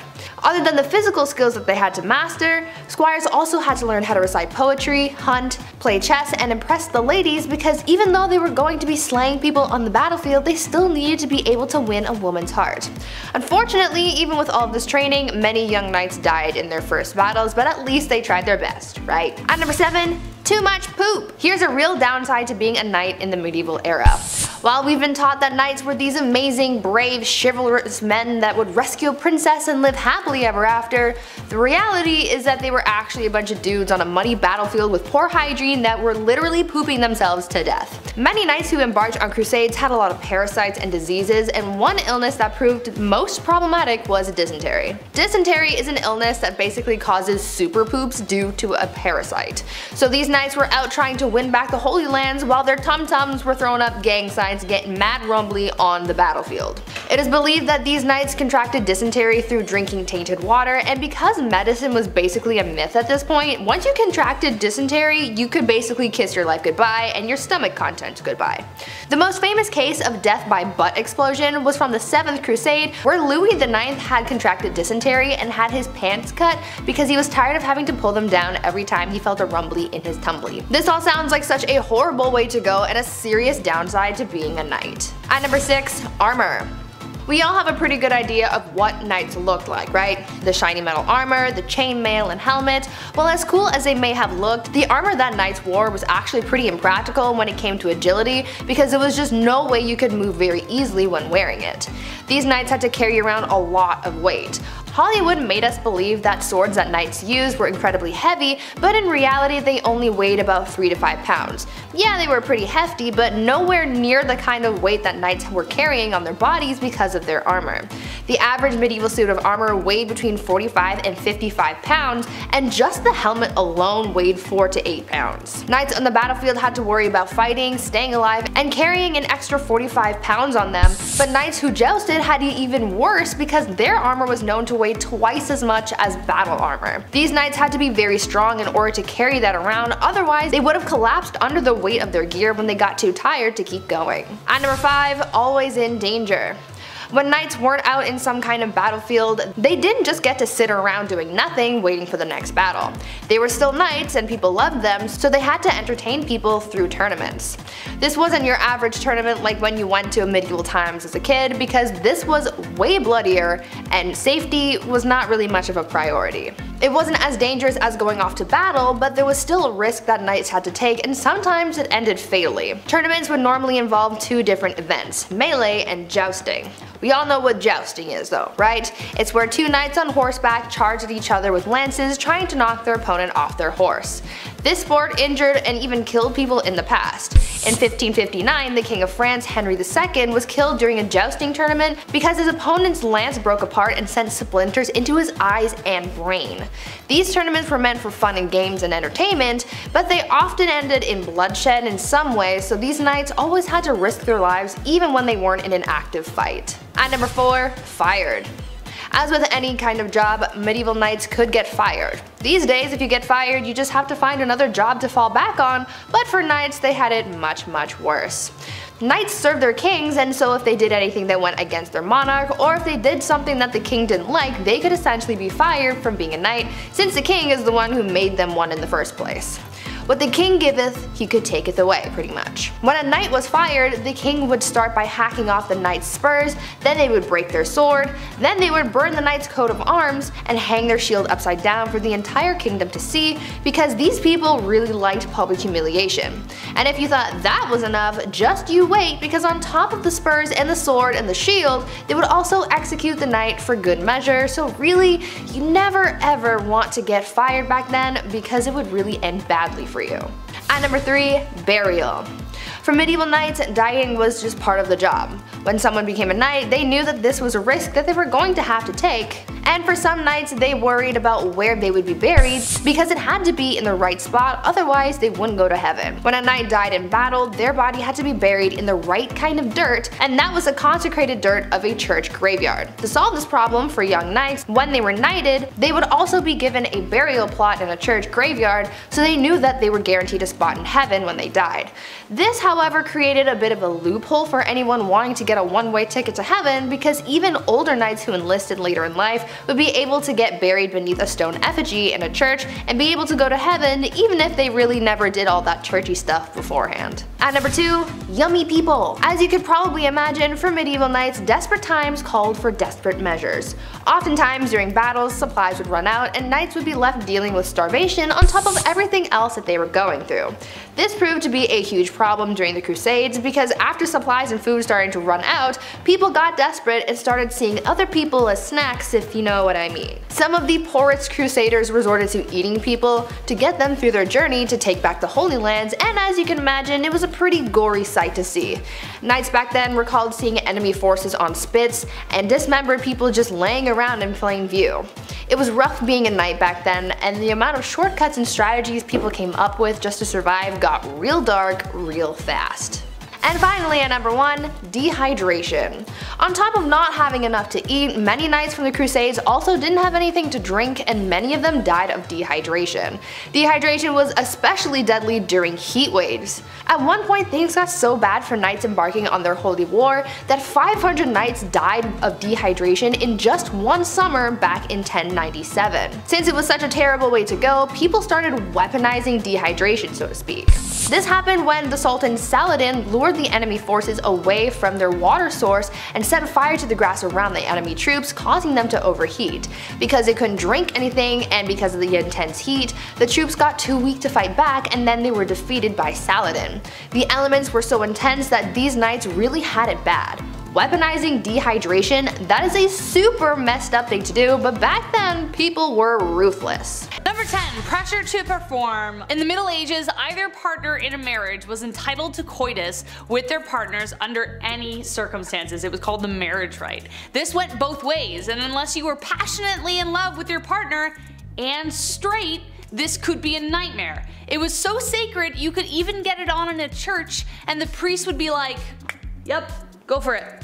Failure to perform in the bedroom or anywhere was grounds for divorce, which was a huge deal at the time. Now the first problem here is a lack of consent, but the biggest problem for men who weren't inclined to sleep with their wives was impotency. There was no sympathy for men in these circumstances. If a wife accused her husband of this, then the couple would have to undergo a bedroom trial, where a crowd of wise elders, mainly grandmothers, aunts, and mothers, would watch the couple in their bedroom for 3 nights. If you were rich, this was even worse. These trials would be carried out in public, in court. Yeah, that's right. The wife had to prove that the husband couldn't get it up in court. Now he could call on women of the night to prove his prowess, if he was so inclined, but if it was proven that he couldn't, then the couple would be divorced. But the bottom line, the main point of marriage was to have children, and if there weren't any, then this failure was placed heavily on the man. Number 9. Beastly justice. I figured I would put a lighthearted one on this list. This actually made me laugh while I was researching it. Beastly justice was when animals had to go to court. They were also put on trial, like a full trial. It's wild to look back at a knight and the things they had to do for their kings and queens, but the fact that they also had to get up early and attend these courts, royal courts, where a wild animal was taking the stand. And it actually happened in history. This would happen after an animal runs through town. It would attack people, being confused and all, as most animals are, but the townsfolk would actually believe that the devil was involved in this animal's scheme. Like these animals worked for Big Red himself. In 1457, villagers in France had to deal with 6 pigs who ran wild and attacked locals. They did a lot of damage, so instead of just putting the animals down or setting them free, away from your town, they took them to a real trial. There was a judge, a couple prosecutors, 8 witnesses, a defense attorney for the pigs, which I gotta say, we should do a list just on that person alone. What a weird job. These pigs were hung from a gallows tree. A knight had to formally hang pigs after a trial was concluded. The 1400s were a wild time. Your Honor, due to my client being a pig, Number 8. A tanner. Even for a medieval peasant who never washed or cleaned themselves and literally lived in filth, this was a dirty job. Women were more commonly found in household chores or as milkmaids, barmaids, weavers, artisans, and tenant farmers. This job may have fallen mostly to men, and it was a rough one, I'll tell you. Men would rather go to war than do this job. You had to get skins from a butcher, along with the grime that covered it, which was mostly manure and blood. Then you had to trim the skins and get rid of all the hair. To do this, they had to let the hair follicles rot by sprinkling it with urine or soak it in a wood, ash, and lime solution. Can you tell which one was cheaper? Then they'd scrape off the hair and any skin before washing it again in pigeon droppings or dog poo to remove the lime and make it softer and more flexible. you. Or the craftsmen might use fermented barley or rye with stale beer or urine, again, as an additive. This could take up to 3 months. 3 months plus longer, as there was more rinsing and stretching until it could be used. Leather was a crucial resource, so though dirty, it was a really necessary job, but oh my god. No thank you. Number 7, being a knight. Being a knight, obviously it sounds cool. They have the sword, they have the horse, the flowing hair, they're saving the damsel in distress, all that jazz that you picture in your head. It actually sucked being a knight, a lot. First of all, chainmail. You know how heavy chainmail is alone? It's like 55 pounds, and that was underneath all of your armor. No way I could climb up on a horse wearing armor or chainmail. My knees would buckle. No thank you. Being a knight is something that starts when you're 7 years old as well. You would be given to a noble to learn for 7 years, and then at age 14, you would become a squire. A knight's intern, not an ideal job to have when you're 14, but okay. But if you stick it out for just 7 more years, then you become a knight. And then you can get your chest blown off jousting. Neat. All that time just to get rocked by another bigger dude on a bigger horse. No, just no for me. Number 6, death by anything, but mostly violence. Life in medieval times was considered basically brutal and short. If it wasn't the plague, it was a cold. If it wasn't disease, it was the weather. If it wasn't the weather, it was famine. If it wasn't famine, it was violence everywhere else.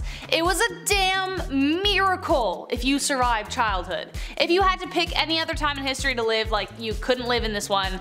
Taylor asked me this earlier and I had a response, but it definitely wasn't this time. Literally block this time period from your mind. Between 1330 to 1479, men could expect to die 9 years sooner than their female counterparts. The reason was violence against men by other men.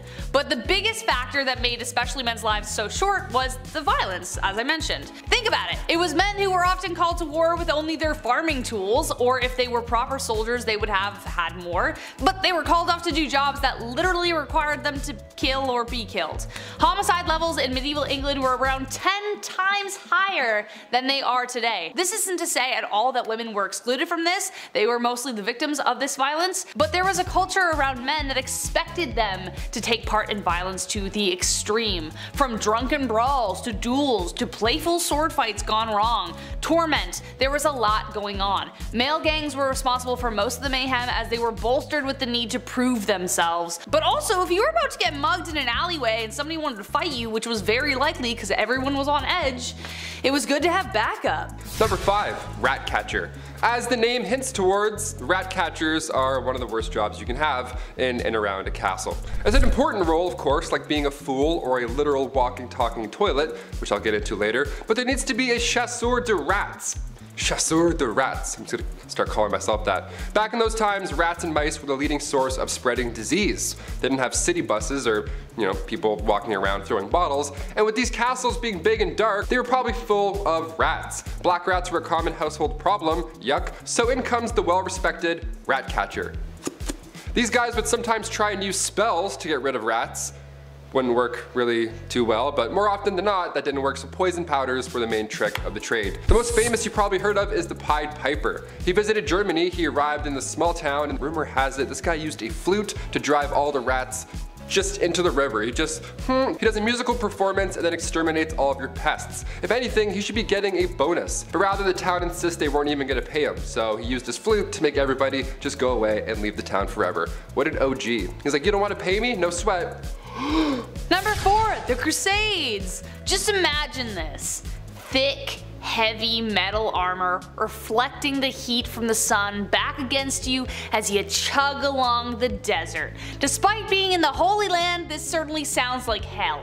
As I mentioned earlier, men were expected to go to war when called, even if they had no training or skill and maybe knew how to use a toothpick but had no idea what a sword was. For many, it was a death sentence, and the first Crusades were particularly brutal because you weren't only being called to war because of, honor, but you were being called to war because it was a religious thing. Getting there was awful in the first place, you might not even make the voyage. Then marches through the desert were long and hot, with soldiers constantly at odds with starvation, dehydration, disease, infection, the elements, and then of course, a spontaneous attack from the enemy. So you're exhausted and all of a sudden you have to be like, fighting somebody to save your life. There are even stories of some of them boiling shoe leather to eat it because they had nothing else. And after what we know of tanning, Ugh. Many crusaders justified their suffering as a part of the spiritual journey, so if you did fall ill to disease, you were just kinda left by the side of the road to die alone. Number 3, groom of the stool. Nowadays, assistants grab your coffee for you, maybe they answer some phone calls, keep the business running while you're off doing your other business stuff. Assistants are vital. The groom of the stool was quite vital when it came to the king. Created by King Henry VIII, the role was to assist the king's bowel movements. Yeah, you had just a box with you that you carried at all times, little opening lid, smelled horrible, and you would literally follow the king until he needed to use you. Yeah, porta potties weren't a thing, and there's no way you're going to catch a king in the woods. In fact, you won't even catch a king wiping his own behind. That was also reserved for the groom of the stool. Lucky you.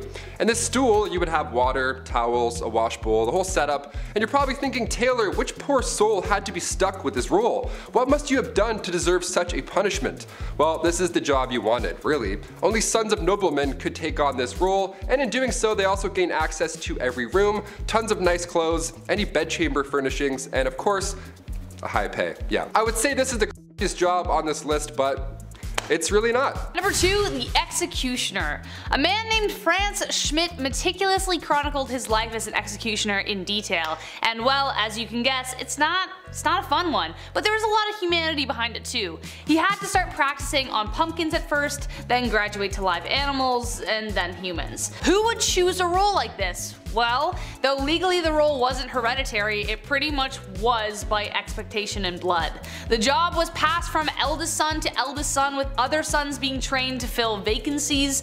Daughters of executioners married sons of executioners, so the position would continue. As most people saw this as a pretty undesirable profession, it was difficult to keep anyone at their posts, so the job fell to the men who inherited the axe, as it were. So not legally, but it was. This cycle of executioners created something called executioner dynasties across Europe. The existence of these dynasties meant that men were trapped in this cycle of employment and had few other opportunities to work. It also meant you had a very lonely life, as people who associated with death weren't people anyone liked to hang around. And number 1, the gong farmer. The gong farmer, of course we had to end on this one, as it's definitely the most crappy of the list. Medieval washrooms are just horrible. They're not really a thing. They didn't have the sanitation techniques that we have today. Stuff would often pile up within the castle walls, and over time it would smell worse and worse. You can only imagine. The rat trapper would be around this area too, I'm assuming. So maybe they would see each other and fist bump and be like, hey, our jobs suck, nice, let's do it, get that bread. So these respected gong farmers, they would come in and take the bad stuff away from the castle. They were crap commuters, essentially. These cesspits were usually in the bottom of the castle, the lowest level, because you know how gravity and things work. These guys would go in and dig through years of yuck, piles of it, just moving all day long back and forth out of the castle. They too were paid well, really well obviously, but a lot of these gong farmers got sick. A good number of them just wouldn't come out of those pits. Pretty horrible, right? And on top of that, people didn't like talking to them. Their job wasn't cool, like the guy who takes heads. Head and shoulders also didn't exist back then. They didn't smell the best. They were often just kind of and they cross the street. It was sad. It was all bad. Hashtag all bad. Kicking off the list at number 10, Together at Last. Remember when you were a kid and your mom would bump into their friend at the grocery store? That was the worst. While they caught up for what seemed like hours, you were bored out of your mind just staring at like bags of rice and cleaning detergent. That's when the shrew's fiddle comes in. 2 women would be locked together, hands included, and face each other, all because they were too loud or they were arguing. These were used in the Middle Ages, most commonly in Germany and Austria, and the contraption would have 3 holes, one for each wrist and the third for your neck. Now sometimes they would attach a bell to these shrew's fiddles to alert the town that the victim was walking by, you know, in order to talk smack, maybe huck a tomato or 2. But the double fiddle, that was the worst. You weren't released until the argument had settled. Some families have an argument shirt where they put the 2 little siblings in and they can't take the shirt off until they get along. This is like a horrible medieval ages version of that. Much, much more uncomfortable. Not made of cotton. Or funny. Just bad. Just all bad. Number 9, point blank period. Alright babes, let's try not to shudder, but let's talk about periods for a second. Aunt Flo, the Red Sea, Shark Week. So many names to describe a pretty sucky time for people who get their period, right? Well, it might suck these days, but back in the medieval times it was a hell of a lot worse. They just didn't have the same kinds of resources that we have today, so a lot of people had to use their noodle to figure out how to get by. Period products weren't really a thing back then, so people had to get creative. They would use rags or other linens to fashion a pad, but underwear also wasn't really all that popular yet, so they had to find a way to keep things in place. They would also sometimes fashion a makeshift medieval tampon of sorts where they would wrap cotton fabric around a twig and shove it up their hoo-ha. Sounds mighty uncomfortable if you ask me. Some people would also seek out bog moss because it was remarkably absorbent, so they would make their period products out of that sometimes too. This type of moss garnered the name blood moss because of its use in treating wounds and use in period products. For other people who just couldn't create these kinds of things, they would just resort to wearing red the whole time, so everything just kind of blended in. Menstruation, but make it fashion. Number 8, the ducking stool. This next one requires so much effort as like a team. I can't believe this was a real thing. The ducking stool was made to punish women involved in sexual activities. How dare you? Shame. Men were punished too, but if we know anything about history, it was mostly women who had to put up with this shit. There was first the standard ducking stool, so women would have to sit in this chair, strapped down while sitting outside of their home, or they were carried down the street. Humiliation at its finest. The town would be like, they had sex, can you believe it? Let's take the day off work and embarrass them now. Losers, they're the losers. So stupid, so backwards. The second version of the ducking stool was essentially the same thing, only it was ducked into a river over and over and over again to cool her moderate heat. At least that's what French writer Francois Maximilien Misson says. They should cool off all those angry villagers, if anything. I don't know, dip them in the river. They're the ones burning with rage because somebody who lives over there had sex once. It's really weird. Go home. Relax. At number 7, Satan's incarnate. Back in the medieval age, women were very much oppressed and incredibly misunderstood. I mean, they thought so many women were witches, and as time went on, the criteria for diagnosing a woman with witchitis or whatever got bigger and bigger to the point where literally any woman could be accused of being a witch for the most BS reasons.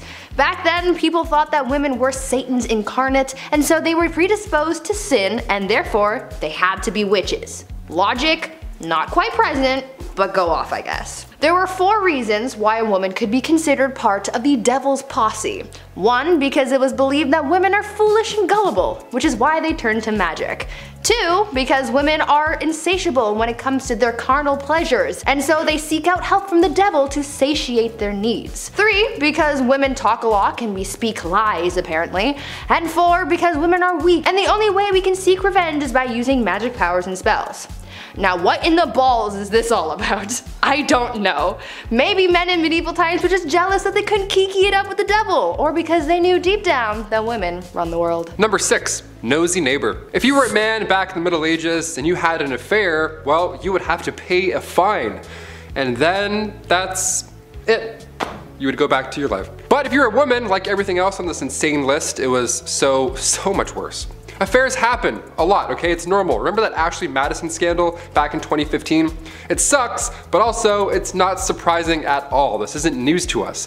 Back in the Middle Ages, women were treated the worst for these affairs. They would take their noses off. They would literally take a woman's nose and or ears off of their face because they had an affair. Frederick II used to punish adulterers by using rhinotomy. That was the removal of one's nose. The whole point of this was to make the victim unattractive. Isn't that the worst thing you've ever heard? This is a real thing people did, swear to God. Thing is, nobody is running around confessing that they're cheaters. Somebody has clearly spilled the beans, so they knew what was gonna happen if they got caught, yet they would still rat each other out. Meanwhile, the guy just pays a small fee. Snitches get stitches. Just saying.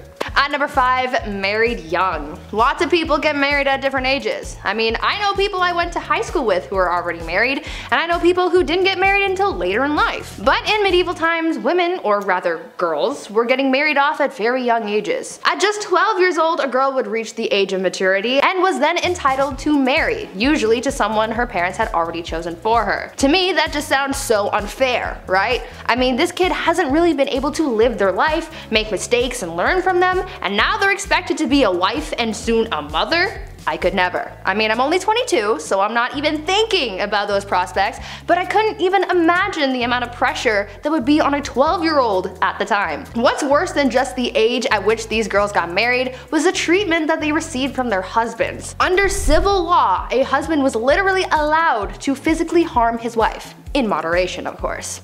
It was actually a medieval tradition for husbands to, quote, treat his wife as a pupil and teach her manners. As you could imagine, this made a lot of wives really mad, and so many wives offed their husbands. But things rarely got better after that, because if they were caught, they would be sentenced to burn at the stake. Note to self: don't get married in medieval times. Number 4, the walk of shame. We've all heard the term walk of shame at some point, but what does it really mean? And also, where did it originally come from? Well, it was originally referred to as a skimmington or rough music. And no, it doesn't mean they would blast Slipknot this whole time. This was done to wives who were bossy or overbearing. They would be forced to walk through the entire town barefoot, all those crooked, horrible stone roads, ankles just toast. It was horrible. They would also be scandally clad too, because why not? Because men are making the rules, that's why. And as you guessed it, crowds would be waiting outside, all prepared to bang pans and yell horrible things at her. I guess these dudes just never had jobs. I don't know, they were just always on standby, ready to yell at a lady walking by through town, bare feet, all because she was deemed too bossy. Okay. If you're wondering who exactly is responsible for these public humiliations, the court. The official court. Judge Judy back in the day would be like, yes or no, did you raise your voice? Okay, case dismissed. Take your shoes off, we're done here. What a joke. At number 3, ladies of the night. Sometimes you gotta do what you gotta do to get that coin, right? We all have our side hustles and dead-end jobs to be able to afford rent and whatnot. And sometimes we're not exactly proud of the work that we do to make money. It was the same back in medieval times. People had to find any means to make money, and for a lot of women, they used what their mama gave them to support themselves and their families. One of the more positive sides of life for women in medieval times was the fact that being a woman of the night was actually a recognized profession. Later on throughout the times, this profession would be deemed illegal, but in medieval times, it was as common as being a baker or something. These women were actually considered to be merchants because they sold their bodies as if it was any other sellable good. Being a woman of the night was such a common and widespread profession that nearly every town in medieval times had a brothel, even in towns with small populations. So yeah, maybe they didn't have that big of a marketplace, but they no doubt had a place where you could go see some quality mommy milkers. Number 2, grand theft witchcraft. If you were a woman in the Middle Ages, you were accused of being a witch pretty often. They thought women communicated with the devil, like Bree mentioned earlier, just because some townsfolk with 3 teeth said so. Great, thanks Abe. Good job, good report. The punishment for practicing witchcraft wasn't a heavy fine like guys who cheated, but they would be burnt at the stake. This was popular in Scotland along with drowning. Those are the 2 big ones. Remember earlier how I said women would sometimes be dipped into a river or a pond? Well, they would also sometimes just be left there. It's called witch dipping, and depending on if she floated or sank, that's, you know, witch or not. The dumbest thing I ever heard. If you were charged with treason or witchcraft, that was the ideal punishment, because it surely beats burning to death in front of an entire village. This all got out of control come the start of the 17th century with the Salem witch trials. That's when people were like, you know what, I think this is wrong. I think we should stop, let's put this torch out, I think we're good. That's when 19 people were executed for being witches. God forbid you knew how to do bedmas in the Middle Ages. Also, that's a lot of coordination to get that many townsfolk together and be like, okay, you need this, how many people are standing here? Almost like you would use basic math to figure that out. You're a witch too. Spoiler alert, we're all witches, because we know things. I don't know, I hate this. And finally at number 1, crimes of the heart. For some unknown reason, people were really out here in these streets in medieval times trying to accuse women of everything. Witchcraft was a common accusation, but the other common crime that women were often accused of was adultery. But you see, the thing is, someone could accuse a woman of adultery even if she never had physical contact with another person. Now, how the heck does that work, you ask? Well, it depended on where these people lived. During the medieval age in the Byzantine Empire, it was considered adultery if they spent a night outside of their husbands' or parents' homes. In Slavic parts of Europe, a woman could be considered guilty of infidelity for simply going to a public event. I'm pretty sure with this logic, if you even breathed in the same general vicinity of a man, then you could be accused of adultery. I mean, what the F is that up? The only bright side, I guess, is the fact that when it came down to punishments for adultery, men usually got the worst punishments in comparison to women. However, they would be accused of this crime way less often than women, so I guess in a way we still got the short end of the stick. Kicking off the list at number 10, leave. One of the first things you'd want to do if you magically were able to travel back to the Middle Ages is come right back. Yeah, it's not knights in shining armor and drinking unlimited IPAs in a heated cot. It was the Dark Ages. It sucked. More often than not, if you lived through the Middle Ages, you never left your village. Because where would you go?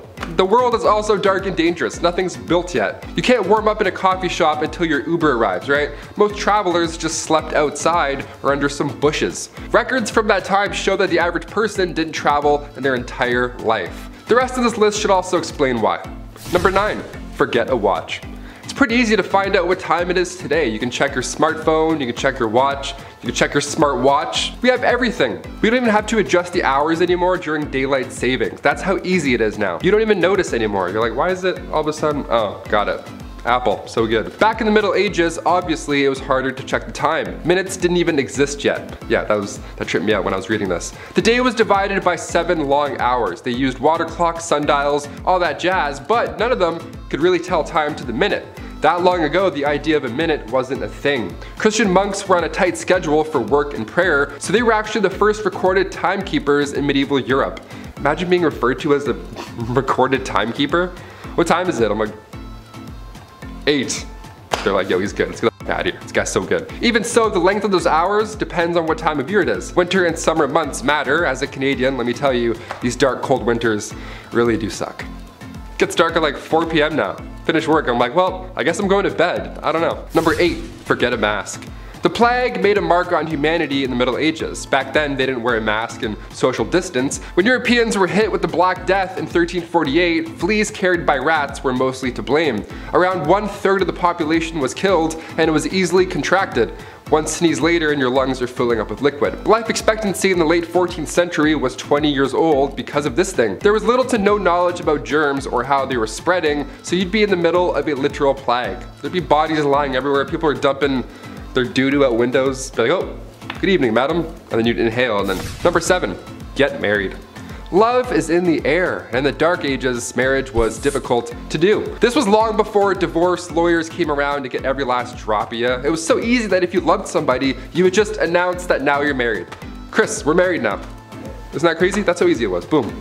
No need for a priest, big celebration, paperwork? Who has time for that? Nobody likes that. Sex before marriage, of course, was also a no-no, so if somebody just happened to wander into the wrong chamber and caught you doing the dirty, all you'd have to do is lie on the spot and say that you're married, and then be like, get out, weirdo, and they're like, ah, crap, they're married. We'll try again later. But more often than not, witnesses would be asked to be present when this marriage happened, because the sad reality is that guys would often go through all this, get in bed, do the and then deny ever agreeing to the union in the next town when he's shacking up with somebody else. Horrible.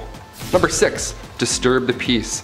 When the Toronto Raptors won the NBA championships here, the place looked like Gotham City. Buses were flipped, there was garbage everywhere, people went nuts. Well, it's a good thing basketball wasn't around back in the Middle Ages, because if you disturbed the peace in your local town, maybe you got too drunk, maybe you had an argument, got too loud, maybe there was even a scuffle in an alley, an old 1-2.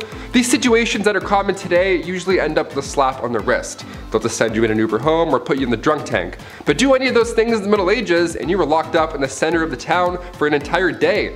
You'd be locked to the pillory while the town threw stuff at you and said horrible things. They would assault you verbally all day long in the sun. And depending how bad you were the night before and which town you upset, your punishment could be 30 minutes, it could be short and sweet, or it could be all day long and brutal. Both of these sound awful with a hangover happening at the same time. Hit that thumbs up and keep the peace. Huh? Number 5, steal. While it's next to impossible to prove your marriage to somebody, it was also pretty tough to catch a thief. No alarms, no cameras, it was literally like Assassin's Creed. You would just throw your hood up, grab an apple, hide it, and then sprint into the woods for 30 minutes and be like, yes, I got away safely. The markup for stealing was also pretty insane for the time, but it made sense. If you stole something worth half a mark in Danish-controlled parts of England, you would be fined 80 times whatever you stole. So you'd better be a track star. If you're stealing that pie, you're like, I gotta go. My family needs this. Each ruler had a different way of dealing with theft, so you may have gotten off lucky sometimes. Not trying to promote stealing here, but I'm talking about a time where people would risk their life to steal a loaf of bread for their family, you know? Not just like pickpocket a blackberry. But again, sometimes depending on where you got caught, you would lose an ear or you would lose a hand for stealing a cranberry. Anything over half a mark often resulted in death as a punishment. So run fast. Number 4, blasphemy. When the Catholic Church was running the show during the Middle Ages, you better have been part of the God Squad or else you're gonna join them, apparently. Thomas Aquinas wrote about blasphemy in the Middle Ages, saying that if we compare murder and blasphemy as regards to the object of those sins, it is clear that blasphemy, which is a sin committed directly against God, is more grave than murder, which is a sin against one's neighbor. On the other hand, if we compare them in respect of the harm wrought by them, murder is the graver sin, for murder does more harm to one's neighbor than blasphemy does to God. Yeah, that's what you gotta deal with if you went back in time. Good luck, hope you're religious. If you spoke ill of the church and had beliefs of your own, God forbid, pun intended, that was one of the most wicked crimes to date. If you were charged with blasphemy, your tongue was removed with hot tongs or pliers. Awful. According to the Old Testament, other punishments would include stoning or hanging. All because you said, I don't like him, I don't like that guy that does things. The way he's doing this, I'm hungry and I'm in pain and my family's dead. I don't know. Sorry. Blasphemy was common because you could accidentally do it, unlike stealing, you know? On my way to the studio today, I slipped on some ice, and let me tell you, if I was in the Middle Ages, I would have been charged twice before 9 a.m. Number 3, live in the city. Okay, you may grow up wanting to live in the big city, the Big Apple, the city that never sleeps. Whatever pulls you to the city, it would have been a lot different back then. Living in the city sucked. It was actually preferred to live in the countryside in the middle of nowhere. Like starving was better than this, really. If you were poor in the city, you had a short and nasty life. Cities were often built near rivers, but it didn't take long for said rivers to be full of sewage. Stinky water. I mentioned the plague earlier. Just like today, numbers pop in large cities, so if disease hit the town, it hit the town pretty hard. Just constantly wiping out these packed crowds over and over. And maybe you're a fan of the nightlife. Maybe you wish you were able to hit up these local medieval taverns, have a ye old IPA, ale, whatever the hell. It wasn't even that fun. Curfews were strict, and if you were caught outside of that curfew, the odds of your drunk self getting robbed would be pretty high. Also, cities had public bathhouses too, which sounds nice, but again, during the Black Death, maybe let's not take a dip today. Let's just wait. Let's just wait a week. Number 2, wear stripes. On Wednesdays, we wear pink, but we never wear stripes. Medieval Europe, if you were caught wearing stripes, maybe you're trying to make a fashion statement, you could literally end up dead. There isn't a gang of mimes that will silently take you out if you wear their colors. No, stripes in medieval Europe was seen as the devil's clothing. There are accounts of real people getting arrested for wearing stripes. That's it. Where and when this began, it's hard to pinpoint, but in 1310, in the French town of Rouen, a cobbler was sentenced to death because he decided to wear stripes that day. It was a big deal though. It wasn't a law that changed depending on what town you're in. It was bigger than that. In 1295, Pope Boniface VIII banned religious orders from wearing any type of striped clothing. So it wasn't like, oh, this town's cool, you can wear stripes here. It's like, no, you're the devil. Bye. And finally, number 1, witchcraft. Whenever we think back to the Middle Ages, it's hard to forget that we once would accuse others of being a witch. It's like 5 plus 5, I think that's 10. We're like, how did you know that? You're a witch. You're definitely a witch. They would accuse animals of witchcraft, wizardry. No better sous chef than a golden retriever, just mixing up some potions. To be fair, Air Bud played like 9 different sports, so I don't completely disagree on that thought. But cats? What's a cat doing with a cauldron? On the official list of victims from the Salem witch trials, 2 cats were accused as well as 2 dogs. If their pet was behaving strangely, it must mean that they're working with witches in the middle of the night. Nothing to do with the poisoned rye just all over the floor. It's for sure part-time witch. Villagers believe that witches traveled at night not by broom but by riding on the back of your furry friend. And it also wasn't just dogs or cats. They thought witches rode pigs, wolves, dogs, even turtles. Imagine a witch riding a turtle. I'd be like, I'm good, I'll beat you there. Even so, if you were convicted of being a witch, you had to confess. If you confessed to being a witch, your life was spared, and oddly enough, if you refused to confess, then you were executed. In the meantime though, being a witch and all, your head was being dunked in water, you were sleep deprived, these horrible torture methods were used until you were so broken that eventually you just admit to being a witch. You're like, fine, me and Air Bud, we witch it up, happy, and then you're fine. If you were suspected of witchcraft, you also had to get naked in front of all these creeps while they looked for the devil's mark. The devil's mark being a birthmark, or a mole, or freckle, blemish on the skin, whatever. All signs of making deals with the devil, apparently.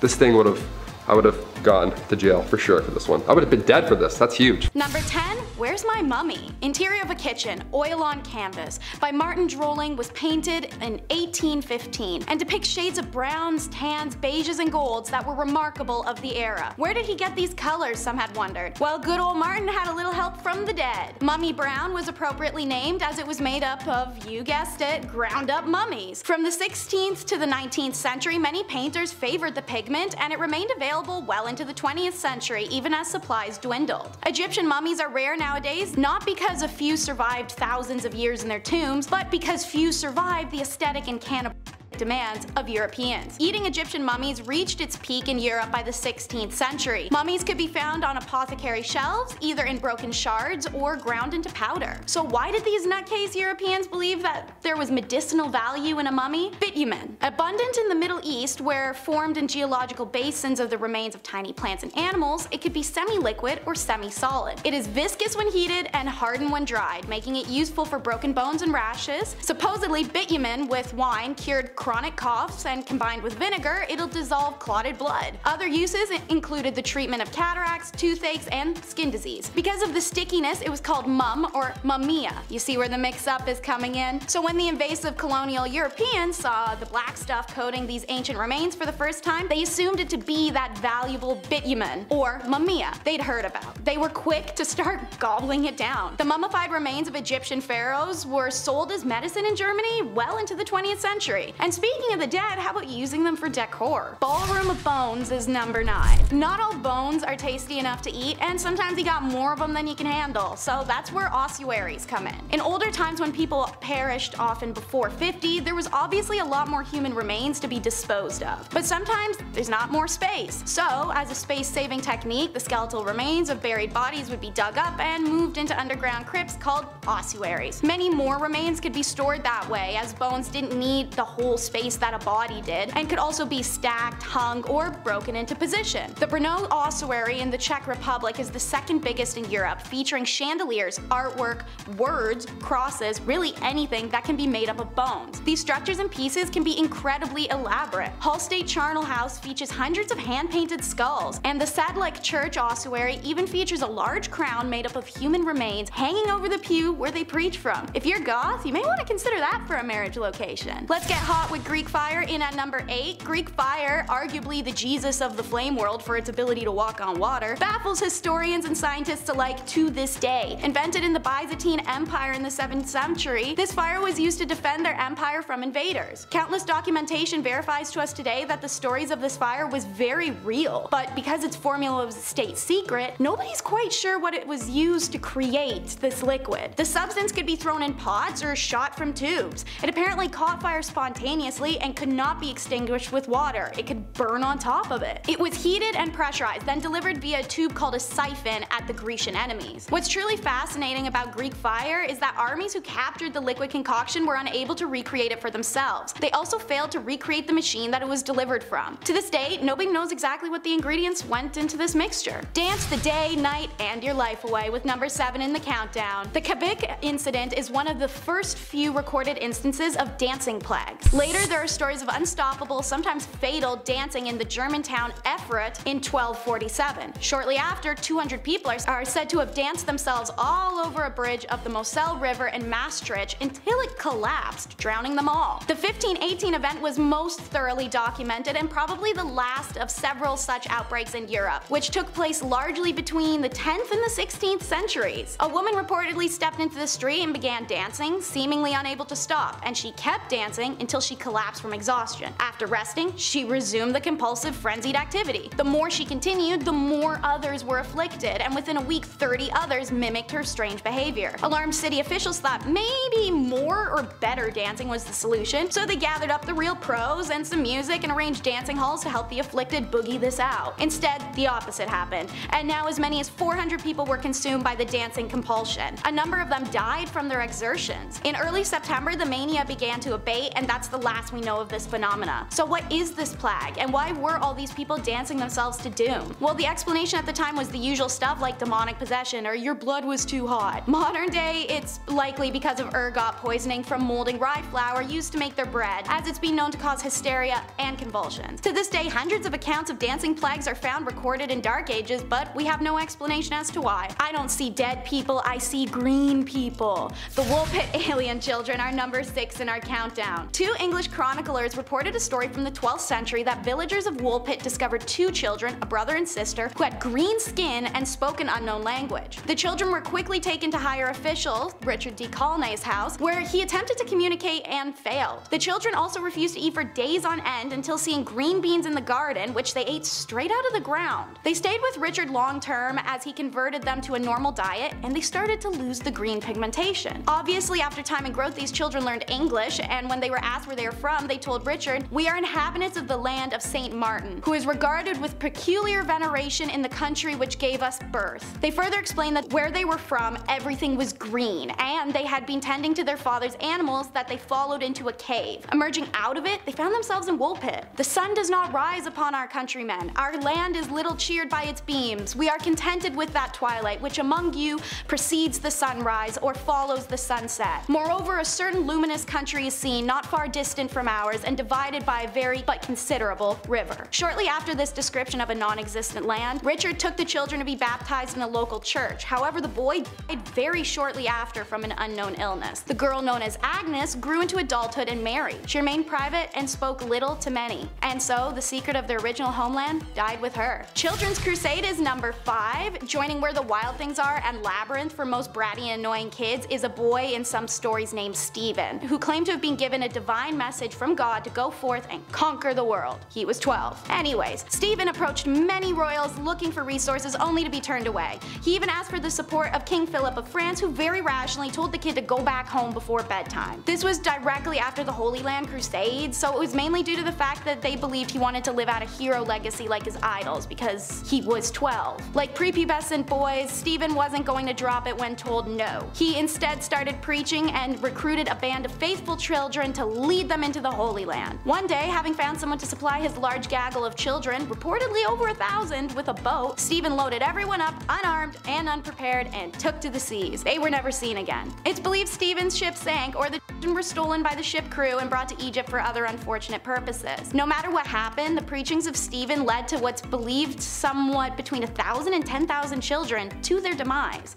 Stephen is one of few documented children crusaders, none of which can technically even be labeled as a crusade, because to fall under that title, a mission had to be delivered and blessed by a pope. No children's crusade was ever approved. Speaking of holy crusaders, the fate of the Templars is number 4 in our countdown. Founded in 1118 as a monastic military, their duty was the protection of pilgrims as they traveled to the Holy Land following the Christian capture of Jerusalem during the First Crusade. The Knights of Templar quickly became one of the richest and most influential groups of the Middle and Dark Ages, erecting banks, castles, and churches. Their wealth would be their downfall. A secret letter detailed black magic and scandalous sexual activities that was sent through France. The reality of this document was that it was made by King Philip of France, who notoriously stole and plundered from anyone he could. In response, more than 600 Templars are arrested, as well as hundreds of non-warriors who handled the day-to-day work such as banking, farming, and organizing. The men were charged with a wide array of offenses including heresy, devil worship, spitting on the cross, homosexuality, fraud, and financial corruption. The Templars, meanwhile, were kept in isolation and fed meager rations, all while facing brutal torture. Given the extreme conditions of medieval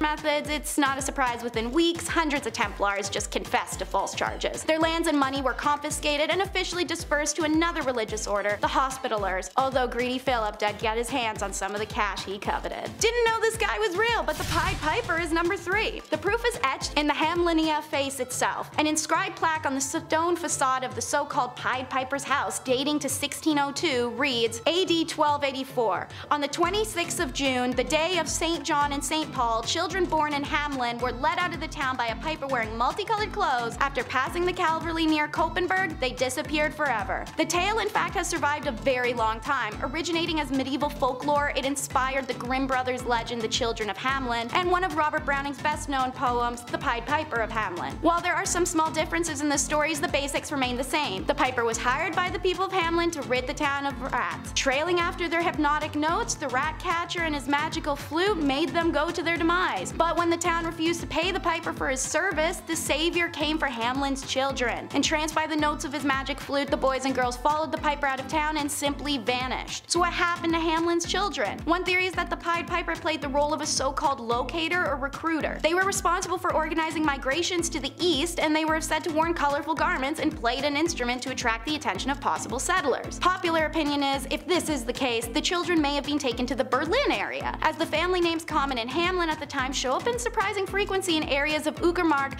and Prusnik, near Berlin. An entry in Hamelin's town records dating 1384 laments that it's 100 years since our children left. The stained glass window in town St. Nikolai Church, destroyed in the 17th century, but described in earlier accounts, reportedly illustrated the figure of the Pied Piper leading ghostly white children away. And St. Anthony's fire, number 2 in the countdown, is not as cool as it may sound. When people of Paris were tormented with painful boils, sores, swelling, and the sensation of fire in their skin, the only cure seemed to be a trip to St. Mary's Church in Paris. There, Duke Hugh the Great nourished the ill with his holy grain stores, said to help the ill recover. And they did. But as soon as they returned home, they had the plague again with terrible illness. The cause? St. Anthony's fire. The disease starts with faint burning in the skin. Soon red spots covered the infected person's body, who felt like their limbs were on fire. Arms would swell and turn bright red, then terrible hallucinations would plague them, convincing them they were being assaulted by demons or dragged to hell. Finally, gangrene would set in, and the victim's fingers and toes would drop off one by one. Once infected, few survived. So what caused this horrible disease, and why did Holy Grain cure it? Well, if you've seen our video Top 10 Unusual Events from Medieval History, you may know about ergot poisoning. It's a fungus that grows on rye during cold and damp conditions. When the grain is ground up and then made into bread, people consume the fungus and poisoning ensues. So Duke Hugh's stores of holy grain were better maintained because of his status, and they weren't contaminated with ergot. When people ate his grains, their ergotism went away, but as soon as they returned home and they consumed their contaminated grains, they were poisoned again. Ergot would remain undiscovered still for years to come, and many forms of ergot poisoning would manifest in this time. Number 1 takes the video title seriously though, the Dark Age. It's said the 9th plague of Egypt was complete darkness that lasted for 3 days. Well, this may not be entirely wrong, with the exception of it actually being 18 months. In 536 AD, it's said a huge portion of our world went under a dark, mysterious fog that fell on Europe, the Middle East, and parts of Asia. The fog blocked the sun during the day, causing temperatures to drop, crops to fail, and people to die. As a result, countless documents were found in this country of mysterious darkness. However, they weren't taken seriously until the 1990s, when researchers in Ireland noticed the rings on the inside of trees indicated some funny business around 536. Summers in Europe and Asia became 35 Fahrenheit to 37 Fahrenheit colder. China even reporting summer snow. They realized that the ancient witnesses were really actually onto something. They weren't being hysterical or imagining the end of the world. Now researchers also discovered what may be the main source of the darkness. A volcanic eruption in Iceland in early 536 helped spread ash across the northern hemisphere, creating a fog and altering the global climate patterns, causing years of famine. With this realization, accounts of 536 become real horrifying real fast. I mean, put it in perspective. One day the world is plunged into darkness, and then the sun just never rises again. In primitive times especially, this seemed to have a traumatic effect. We marvel to see no shadows of our body at noon, wrote Cassiodorus, a Roman politician. He also wrote that the sun had a bluish color and the moon had lost its luster, and the seasons seemed to become jumbled together. So, in at number 10, we have witch marking. I'm trying to avoid some things we've already covered in similar videos, so while we've discussed witches, let's talk about witch marks. So during the English and Scottish witch hunt days, there was a belief that witches always had a natural skin mark. This could be a mole or a scar or a pock mark or even a really bad zit. So when they came across a woman whom they thought were a witch, but she didn't have any of those markers, that was the end of it, right? She isn't a witch? Well, no, they gave her a skin mark instead, specifically by using a pricking needle which the witch hunters would carry. These needles repeatedly pricked the flesh of the accused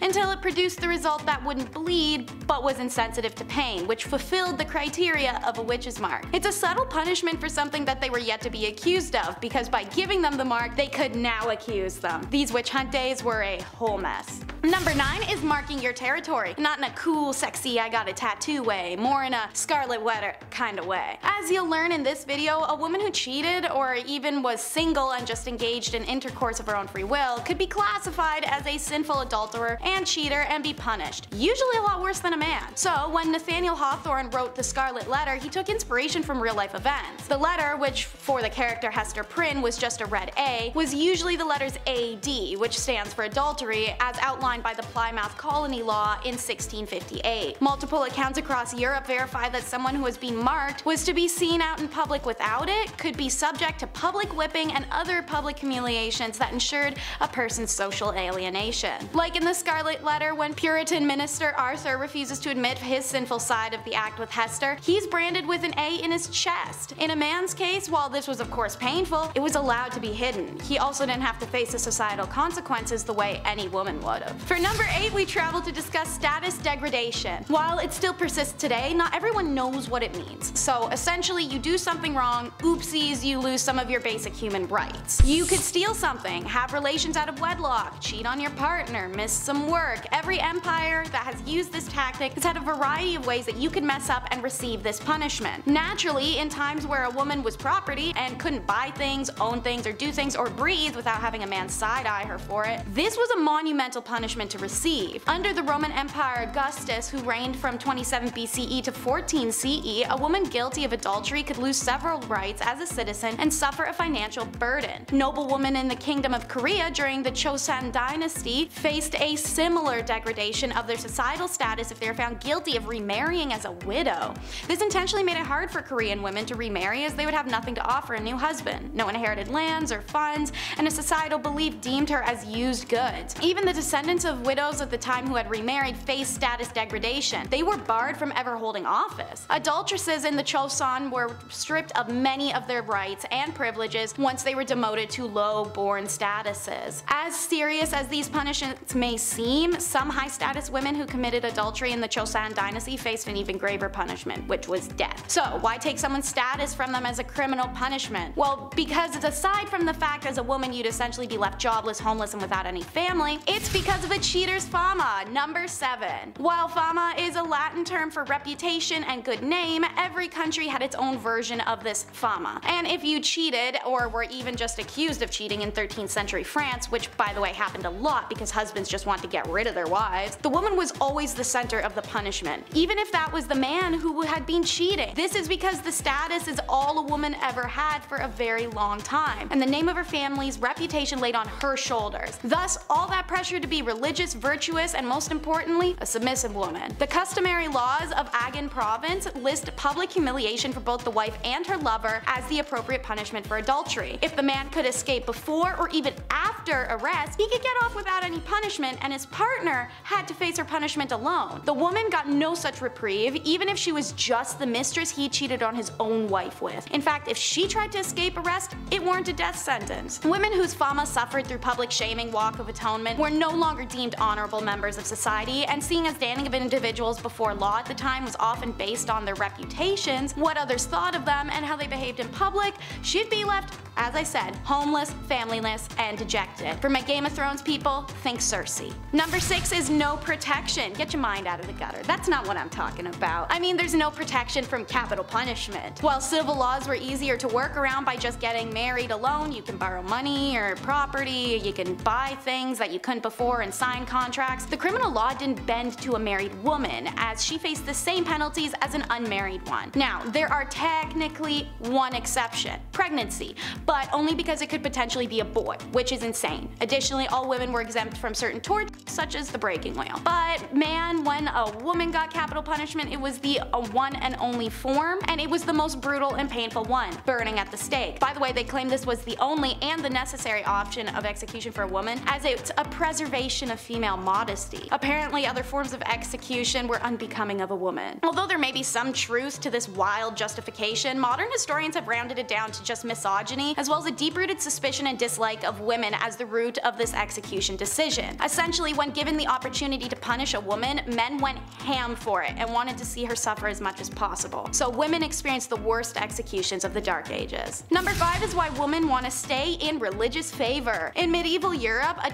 device was literally invented for women who defied their religious beliefs. Pyramid-shaped and made of wood, the woman who dared to defy her god should fear this. See, they would bind the woman's hands and ankles and then sit one of her 2 openings on the peak of the pyramid. She would then be incapable of shifting her weight anywhere else and was forced to put her weight down on the tip. It would slowly slide upwards and inwards, and the longer she was pressed down on it, the more her body split apart. These women would be left for days on end sometimes on this device. The device's slow, agonizing death can be compared only to the shame it inflicted as well. The woman was stripped nude and forced to suffer this torture in public for all to see. Number 4 is harems. To start, the word harem is derived from the Arabic word harim, and it often means sacred, forbidden, and sometimes sanctuary. This was an accurate name as only women's household members and some related male members were allowed to enter a harem, which was an honored women's space. The harem was the ultimate symbol of a sultan's power. His ownership of women, mostly slaves, was a sign of wealth, power, and sexual prowess. The seclusion from public gaze also inflated this power more so.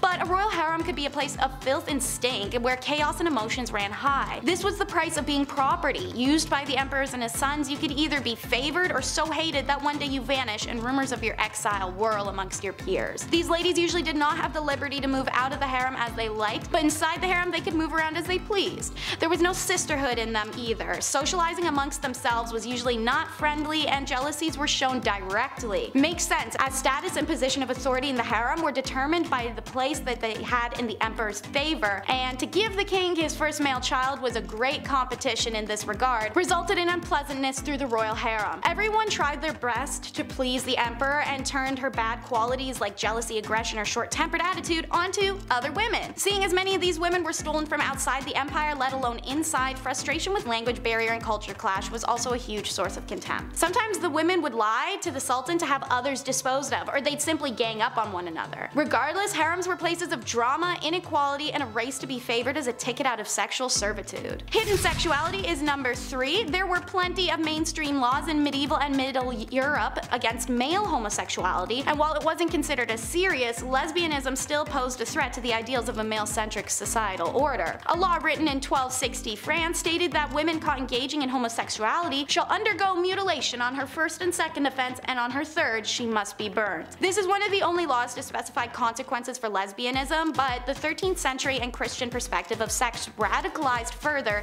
into modesty. Lesbianism was equated to sodomy at that time point and therefore carried a similar sentence: death. There is sufficient evidence of lesbians in Middle Ages, most of which come from the church. Turns out many nuns were sexually active lesbians, and the church directly acknowledges their presence by having to pass laws establishing penalties for nuns caught having sexual relations with each other. So not only were they having sexual relations with each other, but it was enough that the church had to do something about it. For example, during the 8th century, Pope Gregory III gave penances of 160 days for unnatural female acts. Still, no torture or death though. This is because as long as phallus or other phallus-shaped objects weren't used or involved, the relationship wasn't considered real intercourse. Real intercourse involved procreation after all. So eventually, when Christianity upped the ante, however, any sexual act that caused pleasure, which now included lesbian intercourse or plain old self-stimulation, was now considered sin. So like most women of the Middle Ages, even bisexual and lesbian women had to settle down for a man at that point. Anyone who struggled with sexuality can imagine how dreadful it would be to live that way. Divorce was a nightmare, which is why it's number 2 in our countdown. Laws worldwide were unforgiving of divorces,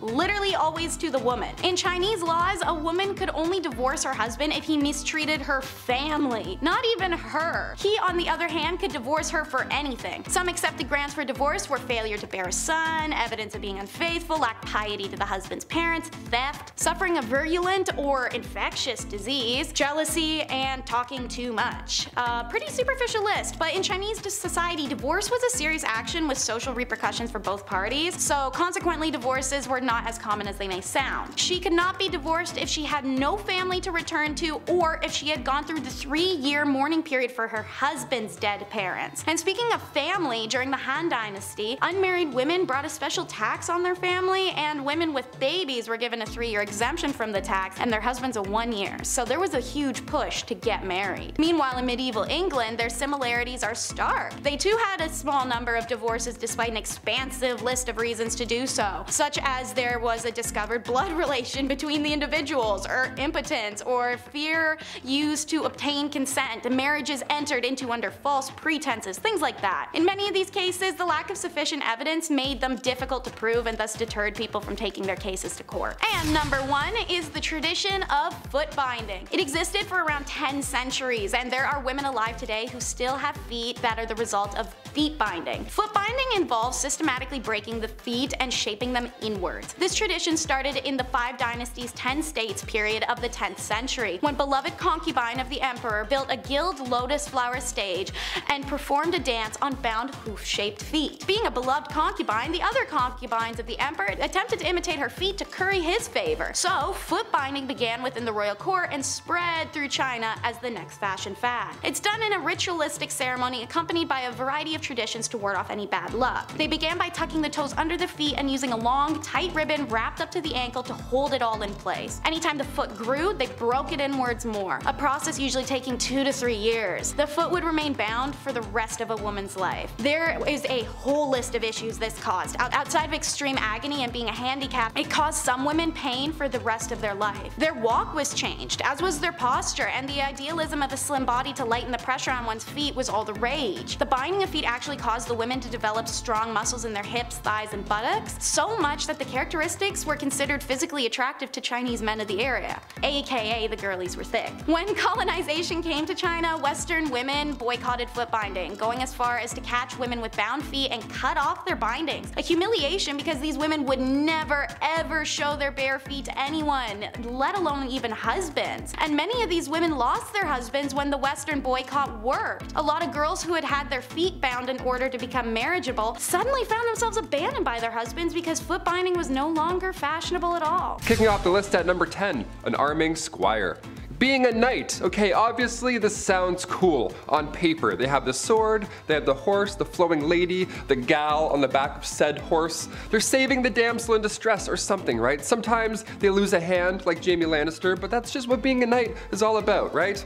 Also, spoiler alert, if you haven't seen Game of Thrones 9 years ago. It wasn't always a fairy tale epic being a knight. First of all, this process starts when you're 7 years old as well. So you would be given to a noble to learn for 7 years, and then at age 14, you became a squire. Ah yes, a noble squire. We've heard this term before. What do they do? Well, it's a knight's intern. Yeah, not an ideal job to have when you're young, but it's a job nonetheless. Also, you had no choice, so you had to do it. Welcome to the Middle Ages.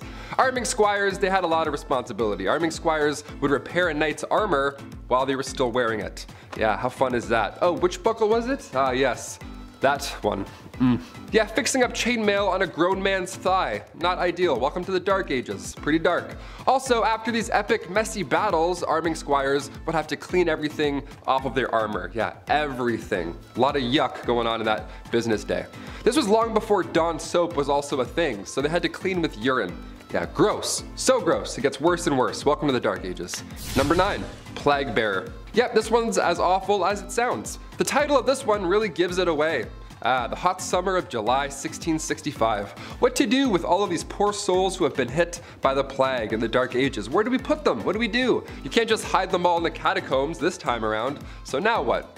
Well, a plague bearer, he's got your back. Church wardens would organize burials, right? This was a normal thing even back in the Dark Ages in the 1600s, but when the plague hit, they had to change things up a little bit. If somebody had the plague, these guys would be responsible for transporting them far away and then burying them. A church would house these plagued souls away from society. How grim is that? But it's probably a great call, all things considered. Poor guy. Number 8, a knight.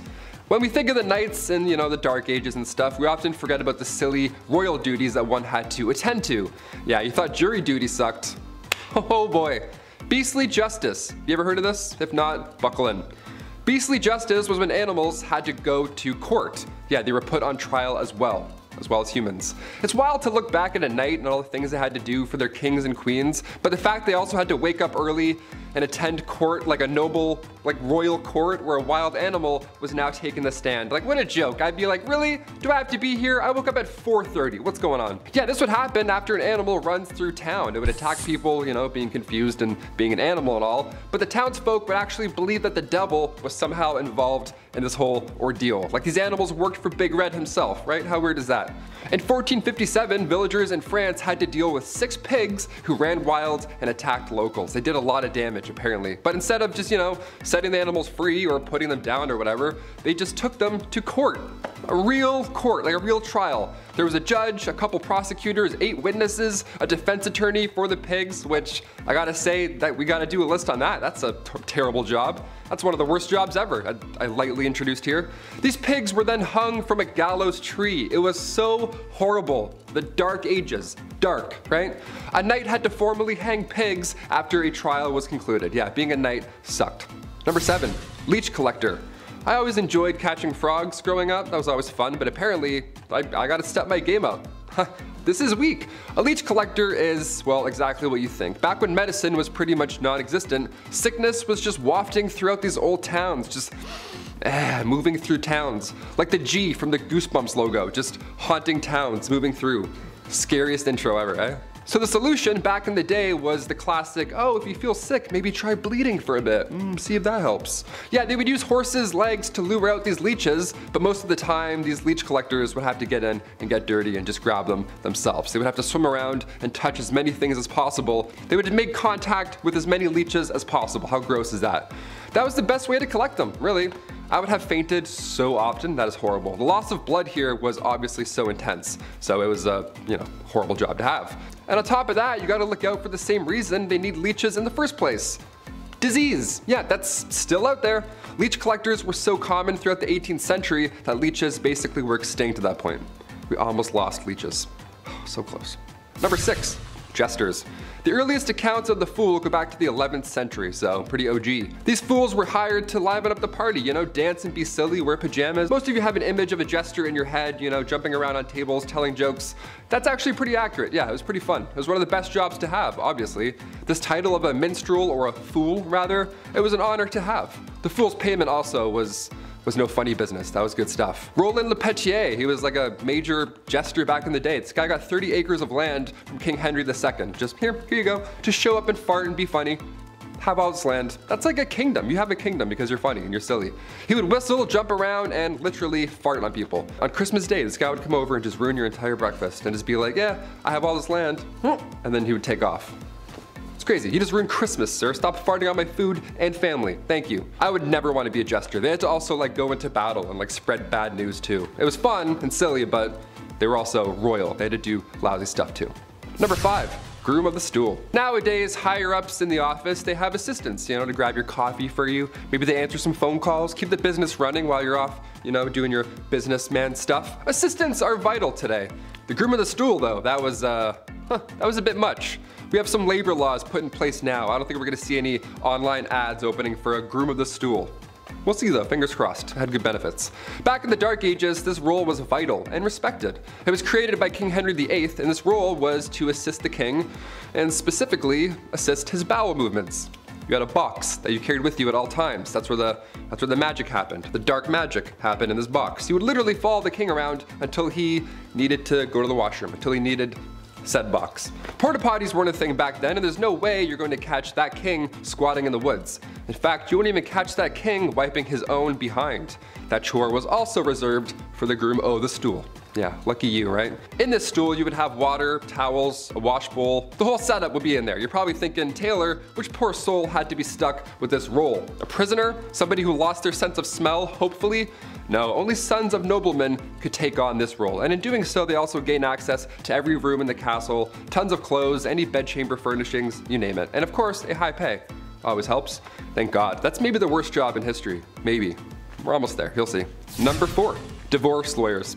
If you've seen Game of Thrones, you've heard of trial by combat. That was the norm back in the day, you know, you fight for your freedom, that's great. But what about divorce by combat? What in the Mr. and Mrs. Smith is happening? Was this real? I can't believe this. If you and your significant other weren't getting along in the Dark Ages, instead of, you know, dishing out thousands on couples therapy and signing all that paperwork and getting it done with and going your separate ways, no, instead they would battle each other, like combat. It was an organized event too. It had restrictions in place for the husband. It's pretty hilarious to think back on. Like the husband would have to stand in a hole with one hand tied behind his back, while the wife ran circles around this hole with a sack full of rocks. A sack full of rocks, how intense is that? That's why you don't cheat in the Dark Ages, Lancelot, okay? Just take the barn, take the horse, take it all, I quit. Get me out of this hole, untie me. Number 3, toshers. Toss a coin to your tosher, here we go. This was one of the worst jobs back in the day, and it wasn't even a legal job. Shh, don't tell. If you don't any toshers, keep their secret, you know? Early 19th century London, I know, a little more modern here, but definitely worth a mention. These toshers would spend all their time in sewers below London trying to find coins or valuables that have been just accidentally washed away. Yeah, they would just search for scrap metals, anything really that nobody else wants to go down and claim, or reclaim rather. It was worth the plunge as well. A lot of these folks would make around $20,000 a year. Just gotta do this a lot, and you're good. Number 2, dentist, doctor, surgeon, spy. Dentists were not a thing in the Middle Ages, you know. Dr. Downer didn't politely tell you to floss more and then shake your hands while you're watching a show, getting a cleaning. No, it wasn't like that at all. They did have a barber. They had one guy, he did it all, a barber from the Dark Ages. Yeah, this appointment is gonna suck, my friends. Cavity, toothache, maybe you accidentally bit a rock, chipped a molar. They would only pull these teeth, that was the only solution.